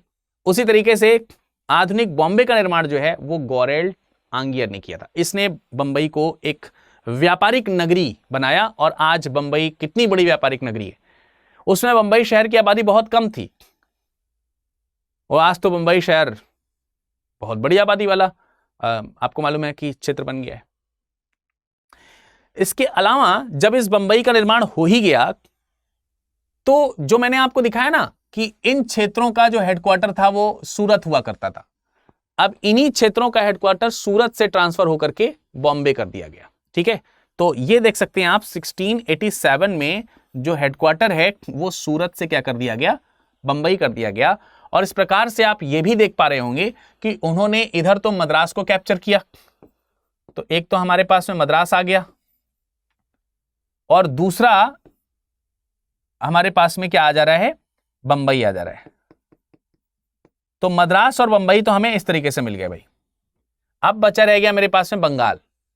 तो मद्रास, बॉम्बे और बंगाल, ये 3 प्रेसिडेंसीज किस तरीके से बनेंगे आगे चल करके? तो 2 मुख्यालय तो आपको यहां पर मिल गए, इन्होंने बनाए। ठीक है, इसके बाद अगले जो मुख्यालय हैं, जो बॉम्बे की तरफ, जो हमारा बंगाल की तरफ जो कदम बढ़ना है उसकी तरफ जरा चलते हैं। तो भाई बॉम्बे कैसे बन रहा है उसकी भी चलिए कहानी समझ लेते हैं, उसका भी एक छोटा सा इंपॉर्टेंस है, उसको भी समझने का प्रयास करते हैं। बोर तो नहीं हो रहे भाई? क्योंकि थोड़ा सा लंबा इतिहास जा रहा है। मैंने आपको पहले डचेस के बारे में बताया और फिर अब ब्रिटिशर्स के बारे में बता रहे हैं। डचों का इतिहास बहुत छोटा था, तो आपकी क्लास उतनी ज़्यादा वो मतलब बहुत ज़्यादा इंपॉर्टेंट क्लास है, तो मैं नहीं चाहता कि किसी तरीके का टाइम वेस्ट हो। और ब्रिटिशर्स का इतिहास थोड़ा सा लेंदी है, तो फिर भी मैं आपको सारी चीज़ें क्रोनोलॉजिकल ऑर्डर में बता रहा हूँ। एक जहाँ पे स्टोरीज कनेक्ट हो सकती हैं वहाँ स्टोरीज कनेक्ट करके दिखा रहा हूँ, बता रहा हूँ, समझा रहा हूँ। जहाँ मैप का यूज़ हो सकता है वहाँ मैप को, मतलब जो भी एक मतलब यूपीएससी के कंसर्न को ध्यान में रखते हुए जो आपको अच्छे से अच्छा दिया जा सकता है वो करने का मेरा प्रयास है। और इस संदर्भ में मैं आप लोगों से अपेक्षा रखता हूं कि आपने ज़रूर इस सेशन को अभी तक लाइक कर लिया होगा, नहीं किया है तो कर दीजिए। और अभी तमाम सारे प्रोग्राम्स हैं जो इसको लेकर के चल रहे हैं यूपीएससी 2023 को टारगेट करते हुए, तो आप इस चैनल को छोड़ के जाने की अगर गलती करते हैं तो मेरे ख्याल से ये गलती ही गिनी जाएगी, इसलिए ये मिस्टेक्स ना हो तो आप चैनल को सब्सक्राइब भी कर दीजिए। ठीक है, तो चलिए अब बढ़ते हैं आगे और ये समझने का प्रयास करते हैं कि बंगाल को किस तरीके से इसमें इंक्लूड किया जा रहा है। तीसरा तत्व जो आपको बंगाल के रूप में मिलता है वो कैसे मिल रहा है। 1690 में बंगाल का जो नवाब है इब्राहिम खां, वो कंपनी को निमंत्रण देता है। कंपनी को इसने क्या किया, निमंत्रण दिया। निमंत्रण देने का मतलब यह कि बुलाया कि भैया आओ, क्योंकि देखिए भारतीय राजाओं को भी ब्रिटिश ईस्ट इंडिया कंपनी या दूसरी जो यूरोपियन कंपनी थी उनके व्यापार से लाभ होता था। डायरेक्ट पैसा दे देते थे, वो राजकोष में वृद्धि हो जाती थी, सैन्य शक्ति उससे बढ़ा लेते थे, दूसरे के ऊपर आक्रमण करने में उनको आसानी होती थी। तो जिन जगहों पर ब्रिटिशर्स को लगता था कि ये हमारे व्यापारिक क्षेत्र का बहुत अच्छा जोन हो सकता है, तो वहां के आसपास के राजा जो हैं वो इस तरीके के काम करते थे। तो बंगाल उनमें से एक था। तो जो बंगाल है उसका जो उस समय तत्कालीन नवाब जो है इब्राहिम खान, वो कंपनी को निमंत्रण कर देता है, बुलाता है। और इसी दौरान 1690 में ही जॉब चौरनाक नाम का एक व्यक्ति है, 1690 की ही आपको ये ईयर याद रखना है, ये जॉब चौरनाक लिखे हुए हैं। जॉब चौरनाक जो है वो बंगाल में ही एक गांव था सूतानती। बंगाल में एक गांव है सूतानती। इस सूतानती गांव में उसने अपनी कोठी यानी कि जो फैक्ट्री है वो स्टैब्लिश कर दी। फैक्ट्री नाम इसको इसलिए दिया जाता है क्योंकि इसमें जो काम करने वाले वर्कर्स हैं उनको फैक्टर बुलाया जाता है, तो फैक्टर से बना है ये फैक्ट्री टर्म। आप इन्हें व्यापारिक कंपनी कह सकते हैं, मैं बार बार आपको रिमाइंड करा रहा हूं। लेकिन जब ये हुआ तो इसका विरोध किया गया, और इसका विरोध किया एक जमींदार ने जिसका नाम था शोभा सिंह। शोभा सिंह जो है ये जमींदार था, और इस जमींदार ने इसका क्या किया, विरोध किया। और यह विरोध किया गया 1696 में। और इस विरोध का रिजल्ट क्या निकला, बड़ा मजेदार रिजल्ट निकला है कि ब्रिटिशर्स को जमींदारों, या कह सकते हैं कि जो जमींदार लोग क्या करते थे, राजस्व वसूलते थे, तो एक तरीके से जमींदार के ऊपर काबू करने का एक फरमान जो है वो यहां पर मिल गया। 1698 में मात्र 1200 रुपए कंपनी पे करेगी और राजस्व वसूलने का अधिकार ले लेगी। और इस तरीके से राजस्व वसूलने का अधिकार सूतानती में किसको मिल गया, अंग्रेजों को मिल गया। ठीक है, 1698 के आसपास बहुत ही आसानी से मिल गया। मात्र 1200 रुपए में आप 1200 रुपए देंगे, और 1200 रुपए देने के बाद आप इस जगह की जो रेवेन्यू कलेक्शन है वो कर सकते हैं। तो इसमें 3 जगहें हैं, एक तो सूतामती है, दूसरी एक और जगह हुई जिसका नाम था गोविंदपुर, और तीसरी एक जगह था जिसका नाम था कालीकाता।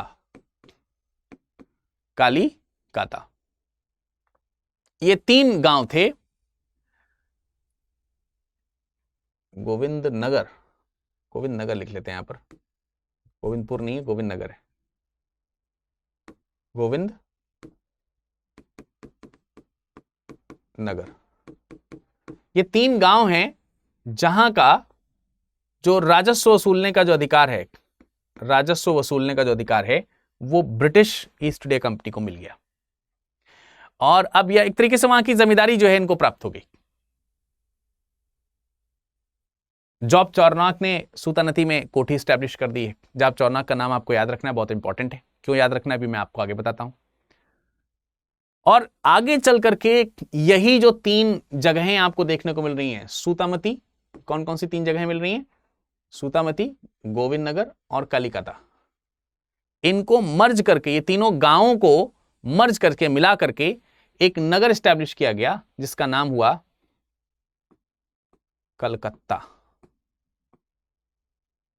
ठीक है, इसका नाम क्या रखा गया, कलकत्ता। तो जो आपने कलकत्ता, या जिसे आप कोलकाता कहते हैं, अब ये कोलकाता नगर इन्हीं तीनों को मिला करके बना था तब, सूतामती, गोविंदनगर और कालीकता, और जिसका रेवेन्यू कलेक्ट करने का अधिकार ब्रिटिशर्स के पास था, यह आ गया था। 1697 में सूतामती जो इसमें से एक है, इसकी किलेबंदी की गई, किलेबंदी की गई, यानी कि इसको किले में कन्वर्ट कर दिया गया, फोर्टिफिकेशन कर दिया गया उसका। और जब किलेबंदी कर दी गई, फोर्टिफिकेशन कर दिया गया, तो इसी कोठी को, यानी जिसका जो ये सूतामती, जो ये जगह थी, जिसको कोठी बनाया था जॉब चार्नॉक ने, और जब इसका फोर्टिफिकेशन किया गया तो इसी को नाम दिया गया फोर्ट विलियम। इसी को नाम क्या दिया गया, आप यहां पर लिख लीजिए, इसी किले को नाम दिया गया फोर्ट विलियम नाम दिया गया। ठीक है, क्या नाम दिया गया इसको, फोर्ट विलियम नाम दिया गया। और फोर्ट विलियम जो है, ये जो कोठी हुई, इसी कोठी का जो पहला जो प्रेसिडेंट हुआ, उस पहले प्रेसिडेंट को बोला जाता है चार्ल्स आयर। ठीक है, चार्ल्स आयर जो है, चार्ल्स आयर इसका फर्स्ट प्रेसिडेंट था, फर्स्ट प्रेसिडेंट। ठीक, तो ये कुछ पॉइंट्स हैं जो आपको यहां पर समझ में आने चाहिए। अब धीरे धीरे आपको समझ में आ रहा होगा कि बंगाल के लिए पृष्ठभूमि जो है वो तैयार हुई, फोर्ट विलियम जो है वो बन गया, और इस तरीके से बंगाल जो है वो इनका एक और व्यापारिक केंद्र बना। तो मैंने पहले आपको क्या बताया, पहले आपको मद्रास और फिर जो है बंबई के बारे में बताया। अब मद्रास और बंबई के बाद अब बंगाल भी आ गया। मद्रास, बंबई और बंगाल, ये जो फोर्ट विलियम है, ये बहुत ही कह सकते हैं कि इनका व्यापारिक केंद्र के रूप में जाना गया। तो आपको मैंने यहां पर जो ये कलकत्ता प्रेसिडेंसी है, या फिर कलकत्ता का जो निर्माण करता है, अगर आपसे पूछा जाए कलकत्ता शहर किसने बसाया, तो कलकत्ता शहर बसाने में जिस व्यक्ति का नाम आएगा वो है जॉब चार्नॉक। ठीक है, जॉब चार्नॉक जो है ये कलकत्ता प्रेसिडेंसी बसाते हैं। लेकिन एक प्रेसिडेंसी रह गई, मद्रास वाली, जो मैंने बताया था कि छीन लिया था रामचंद्र से, उसको आधुनिक शहर का रूप देने का काम जो है वो फ्रांसिस डे ने किया था। तो यहां पर हमको ध्यान रखना है, फ्रांसिस डे का नाम, एक नाम है फ्रांसिस डे। ठीक है, बाकी एक नाम मैंने आपको यहां पर दिखाया था, जो कि यहां पर ये लिखा है गेरोल्ड आंगियर। ठीक है, ये नाम आपको ध्यान रखना है, गेरोल्ड आंगियर। और एक नाम आपको यहां पर लिखा हुआ देखने को मिल रहा है, जो कि है जॉब चार्नॉक। ठीक है, जॉब चार्नॉक या चार्नॉक ऐसे लिख दो। तो फ्रांसिस डे ने किस शहर को बसाया है, मद्रास को। गेरोल्ड आंगियर ने किसको बसाया है, ये है बंबई। और कलकत्ता शहर जिसने बसाया है वो कौन है, कलकत्ता जो शहर बसा रहा है वो जॉब चार्नॉक है। ठीक है, तो इस तरीके से हमको ये पता चल गया कि लगभग 80-90 साल के अंतर्गत अगर हम देखें तो कंपनी ने ये 3 जगहों पर बहुत ही प्रसिद्ध व्यापारिक कोठियां जो हैं वो अपनी स्टैब्लिश कर ली हैं। और तकरीबन 1694 में इन्होंने भारत से व्यापार की जो अनुमति है, अब ये देखो, ये एक अलग से पॉइंट है। एक तरीके से देखा जाए तो ब्रिटिशर्स का एस्टेब्लिशमेंट आपको समझ में आ गया, और ब्रिटिशर्स के, मैंने आपको थोड़ी देर पहले बताया कि डचेस के साथ युद्ध हुए, उसके पहले बताया कि पुर्तगीज के साथ भी ठीक ठाक संबंध नहीं रहे थे बाद में। लेकिन एक बात मैंने आपको बीच में बताई थी कि ये जो ईस्ट इंडिया कंपनी है, ईस्ट इंडिया कंपनी, इस ईस्ट इंडिया कंपनी का नाम शुरू से ईस्ट इंडिया कंपनी नहीं है। जैसा कि आप देख पा रहे हैं, बहुत लंबा नाम यहां पर मैंने आपको लिखाया था, ये नाम है, ये तो डच का नाम है। ये नाम आपको यहां पर देखने को मिलेगा जहां से ब्रिटेन शुरू होगा, ये governor and company of Merchants of London trading into the east. ये नाम जो इतना लंबा है, इसको अब जो है यहां पर नाम मिल रहा है ईस्ट इंडिया कंपनी। अब यहां पर नाम आपको ईस्ट इंडिया कंपनी मिलेगा, क्यों मिलेगा, उसके कारण हमको यहां पर आपको दिखाने को मिल रहा है। 1694 तक, पहले तो मैंने आपको बताया था, कंपनी को अनिश्चित काल के लिए व्यापारी के अधिकार दे दिए गए थे, फिर बाद में उसको बढ़ा भी दिया गया था। पहले 15 वर्षों के लिए दिए गए, फिर उसको अनिश्चित काल के लिए बढ़ा दिया गया था। लेकिन अब 1694 में भारत से व्यापार की अनुमति जो है वो ब्रिटेन की दूसरी कंपनीज को भी मिल गई, यानी दूसरे ब्रिटिशर्स जो हैं वो भी अपनी कंपनी को इस ईस्ट इंडीज में आकर के व्यापार के लिए ला सकते थे। और इसी तरीके से इसी अनुमति के आधार पर एक कंपनी स्टैब्लिश हुई जिस कंपनी का नाम था इंग्लिश कंपनी ट्रेडिंग इन ईस्ट। एक नई कंपनी है जो ब्रिटेन से भारत में व्यापार करने के लिए आएगी, और ये ब्रिटेन से भारत में जब व्यापार करने के लिए आए तो इन्होंने औरंगजेब से परमिशन मांगी, औरंगजेब से परमिशन मांगी व्यापार की, लेकिन ये असफल हुए।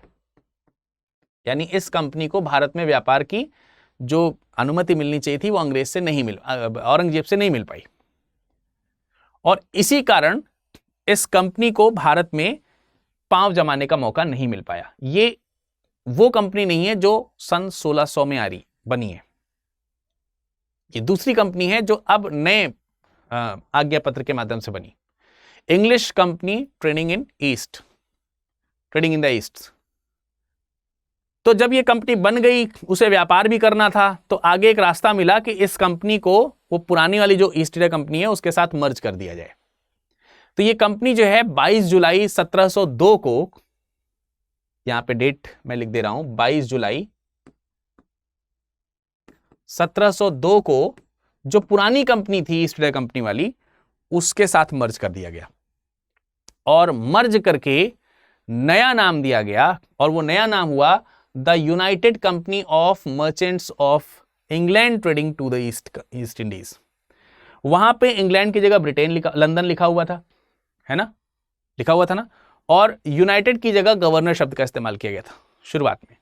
तो वो जो गवर्नर वाली जो कंपनी थी, London trading to the East Indies जो कंपनी थी वो, और अब जो English company trading in the East है ये, इन दोनों को मर्ज करके United Company of Merchants of England trading to the East Indies कर दिया गया, और ये इसी नाम से शुरुआत से व्यापार कर रही है, और इसी का नाम 1833 का जब चार्टर आएगा तो इसी का नाम बदल करके ईस्ट इंडिया कंपनी कर दिया जाएगा। और आपको मालूम है कि इससे पहले 1772 में बंगाल का गवर्नर बनेगा वॉरेन हेस्टिंग्स, फिर वो 1773 में बंगाल का गवर्नर जनरल बनेगा, फिर गवर्नर जनरल्स जो हैं वो लगातार यहां पर शासन करेंगे, और उस दौरान जो कंपनी है उसे हम इसी के नाम से जान रहे हैं जो ये नाम लिखा है। और इस कंपनी को भारत में आपको मालूम है कि 1784 का जो पिट्स इंडिया एक्ट आया, उसके बाद फिर से रेगुलर बेसिस पे चार्टर एक्ट्स आने लगे, और उन चार्टर एक्ट्स ने कंपनी को 20-20 साल के लिए व्यापारिक एकाधिकार दिए। तो जब व्यापारिक एकाधिकार दिए तो फिर दूसरी कंपनी जो है भारत में वो नहीं आ पाई। जैसे यहां पर बीच में एक कंपनी आई, लेकिन बाद में आगे चल करके फिर से व्यापारिक एकाधिकार ब्रिटिश ईस्ट इंडिया कंपनी को ही मिला, वही ब्रिटिश ईस्ट इंडिया कंपनी जो पहले काम कर रही थी लेकिन उसका नाम दूसरा था। तो ये पूरा का पूरा टर्म आपको समझ में आ गया होगा मेरे ख्याल से, है ना। अब हम लास्ट करेंगे बाद में कि ब्रिटिश ईस्ट इंडिया कंपनी जो थी उसका जो मुगल बादशाह जो था फर्रुखशियर, उससे क्या रिलेशन था और उससे किस तरीके से कंपनी को लाभ हुए थे। तो देखिए, औरंगजेब की डेथ आप लोगों को मालूम है 1707 में हो गई। औरंगजेब की मृत्यु, औरंगजेब जो है उसकी मृत्यु हो गई 1707 में। 1707 में औरंगजेब की मृत्यु के बाद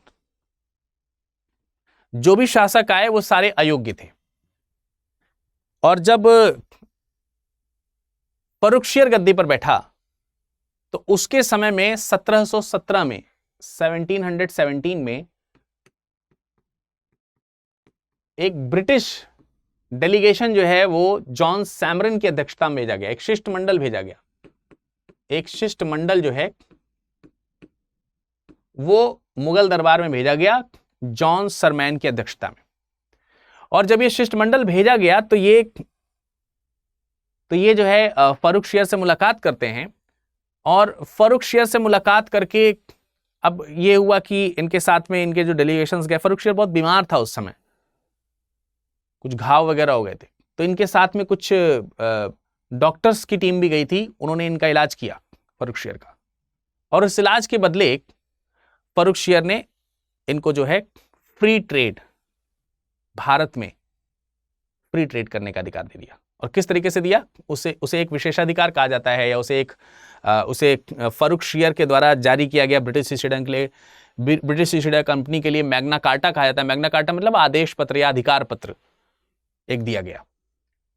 1691 में जो फरमान जारी किए गए थे औरंगजेब की तरफ से, उस फरमान को बढ़ा दिया गया और गुजरात और दक्कन के जो प्रांत हैं वहां तक उन फरमान को लागू करने की बात करी गई। इतना ही नहीं, इसके अलावा ईस्ट इंडिया कंपनी जो है वो कलकत्ता के आसपास और उसके और भी थोड़ा दूर तक के जो क्षेत्र हैं वहां की पुनः पूरे कलकत्ता और उसके आसपास के क्षेत्र का जो राजस्व वसूली का जो अधिकार है वो उसको दे दिया। अभी हमने बताया था कि कलकत्ता के राजस्व वसूली का अधिकार मिला, वो 3 जगहों को मर्ज करके कलकत्ता बनाया गया।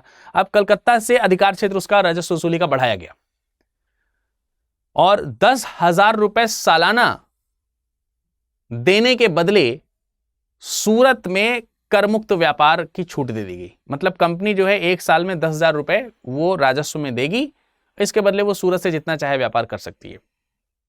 तो बहुत बड़ा ट्रेडिंग पॉइंट था जो कि फ्री में मिल गया था ब्रिटिशर्स को एक तरीके से। इसके अलावा बंगाल में जो शुल्क मुक्त व्यापार है, फ्री ट्रेड जो है, उसकी छूट को भी बढ़ा दिया गया और यह कहा गया कि साल में 30,000 रुपए आप वार्षिक दे दीजिए और उसके अलावा बाकी सारे ट्रेड जो हैं आपके फ्री हो जाएंगे। मतलब साल में केवल आपको 30,000 रुपए देने और उतना देने के पश्चात आप जो है फ्री ट्रेड पूरे बंगाल में कर सकते हैं, पूरे बंगाल में। और राजस्व वसूलने का अधिकार अलग वो कलकत्ता से मांग रहे हैं, कलकत्ता और उसके आसपास के बड़े इलाकों से। कलकत्ता से तो पहले ही मिल चुका है। इसके अलावा बॉम्बे में जो सिक्का ढलाई केंद्र थे, उनसे ढले जाने वाले जो सिक्के हैं उसको उसी प्रकार से वैध किया जाए जैसे मुगल सल्तनत के सिक्के हैं। और जहां जहां मुगलों का शासनकाल या मुगलों के रिप्रेजेंटेटिव्स का जो शासन चल रहा है, वहां वहां ब्रिटिश सिक्कों को मुगल सिक्कों के बराबर जो है अधिकार दिया जाए। हैदराबाद वगैरह में जो पुराने विशेषाधिकार थे उनको एज इट इज रखने की बात करी गई। तो इन सब चीजों को ही हम बोलते हैं कि जो फरमान है वो 1717 का यही है, जिसे आप मैग्ना कार्टा के रूप में भी जानते हैं।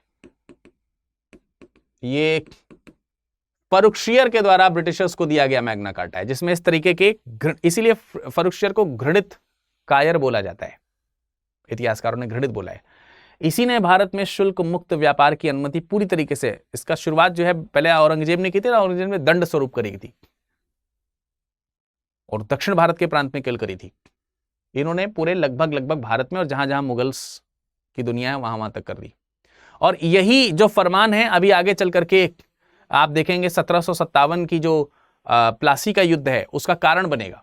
1757 का जो बैटल है उसका कारण यही बनेगा, क्योंकि बाद के जो बंगाल के शासक आएंगे वो मुगल जो राजा का जो के द्वारा जो ये फरमान जारी किया गया, इसके अगेंस्ट में वो रहेंगे और ब्रिटिशर्स जो हैं उसकी पैरवी करेंगे कि भाई तुम्हारे राजा ने किया था, क्योंकि बंगाल तो मुगल सल्तनत के अंदर ही पहले आता था ना। तो इस तरीके से अगर देखा जाए तो ओवरऑल हमको यह समझ में आता है कि ब्रिटिशर्स ने किस तरीके से धीरे धीरे करते हुए अपनी व्यापारिक कोठियां एस्टैब्लिश की हैं। व्यापारिक कोठियां एस्टैब्लिश हो गई हैं, लेकिन अभी फ्रांसीसीज आने बाकी हैं, उनको भी हम लेकर के आएंगे। अभी नहीं लेकर के आएंगे, आप घबराइए नहीं। आज का सेशन ऑलरेडी बहुत ज़्यादा लंबी हो चुका है। तो आप जो है, आप सब लोगों का धन्यवाद जुड़े रहने के लिए। और यहाँ पर मैं आपको बता दूं कि अगर आप इस लेक्चर की PDF पाना चाहते हैं तो आपको ये टेलीग्राम से मिल जाएगी। इसके अलावा अगर हमारे सोशल मीडिया से जुड़ना चाहते हैं, अपनी बातों को शेयर करना चाहते हैं, तो आप हमसे विरत दुबे 01 इस इंस्टाग्राम पे भी मिल सकते हैं। फ्रांसीसियों के बारे में आगे बात करेंगे। इसके अलावा बात करेंगे कैसे फ्रांसीसियों पर अंग्रेजों ने विजय हासिल करी है। इसके अलावा हम बात करेंगे, ये अभी आज हमने बात करी कि कैसे व्यापारिक कोठी स्टैब्लिश करी है। कल हम बात करेंगे कैसे भारतीय राजाओं पर ये व्यापारिक कंपनी जो है वो आगे बढ़ी और कैसे कैसे धीरे धीरे ये व्यापार मात्र तक ही सीमित नहीं रह गए और इनके जो निजी जो कह सकते हैं जो लाभ थे उसको इन्होंने कैसे भुनाना शुरू किया है, कैसे युद्धों में भारतीयों के युद्धों में शामिल हुए, कैसे भारतीय राजनीति में इन्होंने इंटरफियर किया है, इत्यादि चीजों के बारे में हम डिस्कशन करेंगे अगले एपिसोड में। इसी उम्मीद के साथ कि आपने हमारे सेशन को लाइक, शेयर और सब्सक्राइब कर दिया होगा और आपको आज की बताई गई सारी चीजें बहुत अच्छे से समझ में आई होंगी। मुलाकात करेंगे अगले सत्र में, तब तक के लिए नमस्कार, धन्यवाद।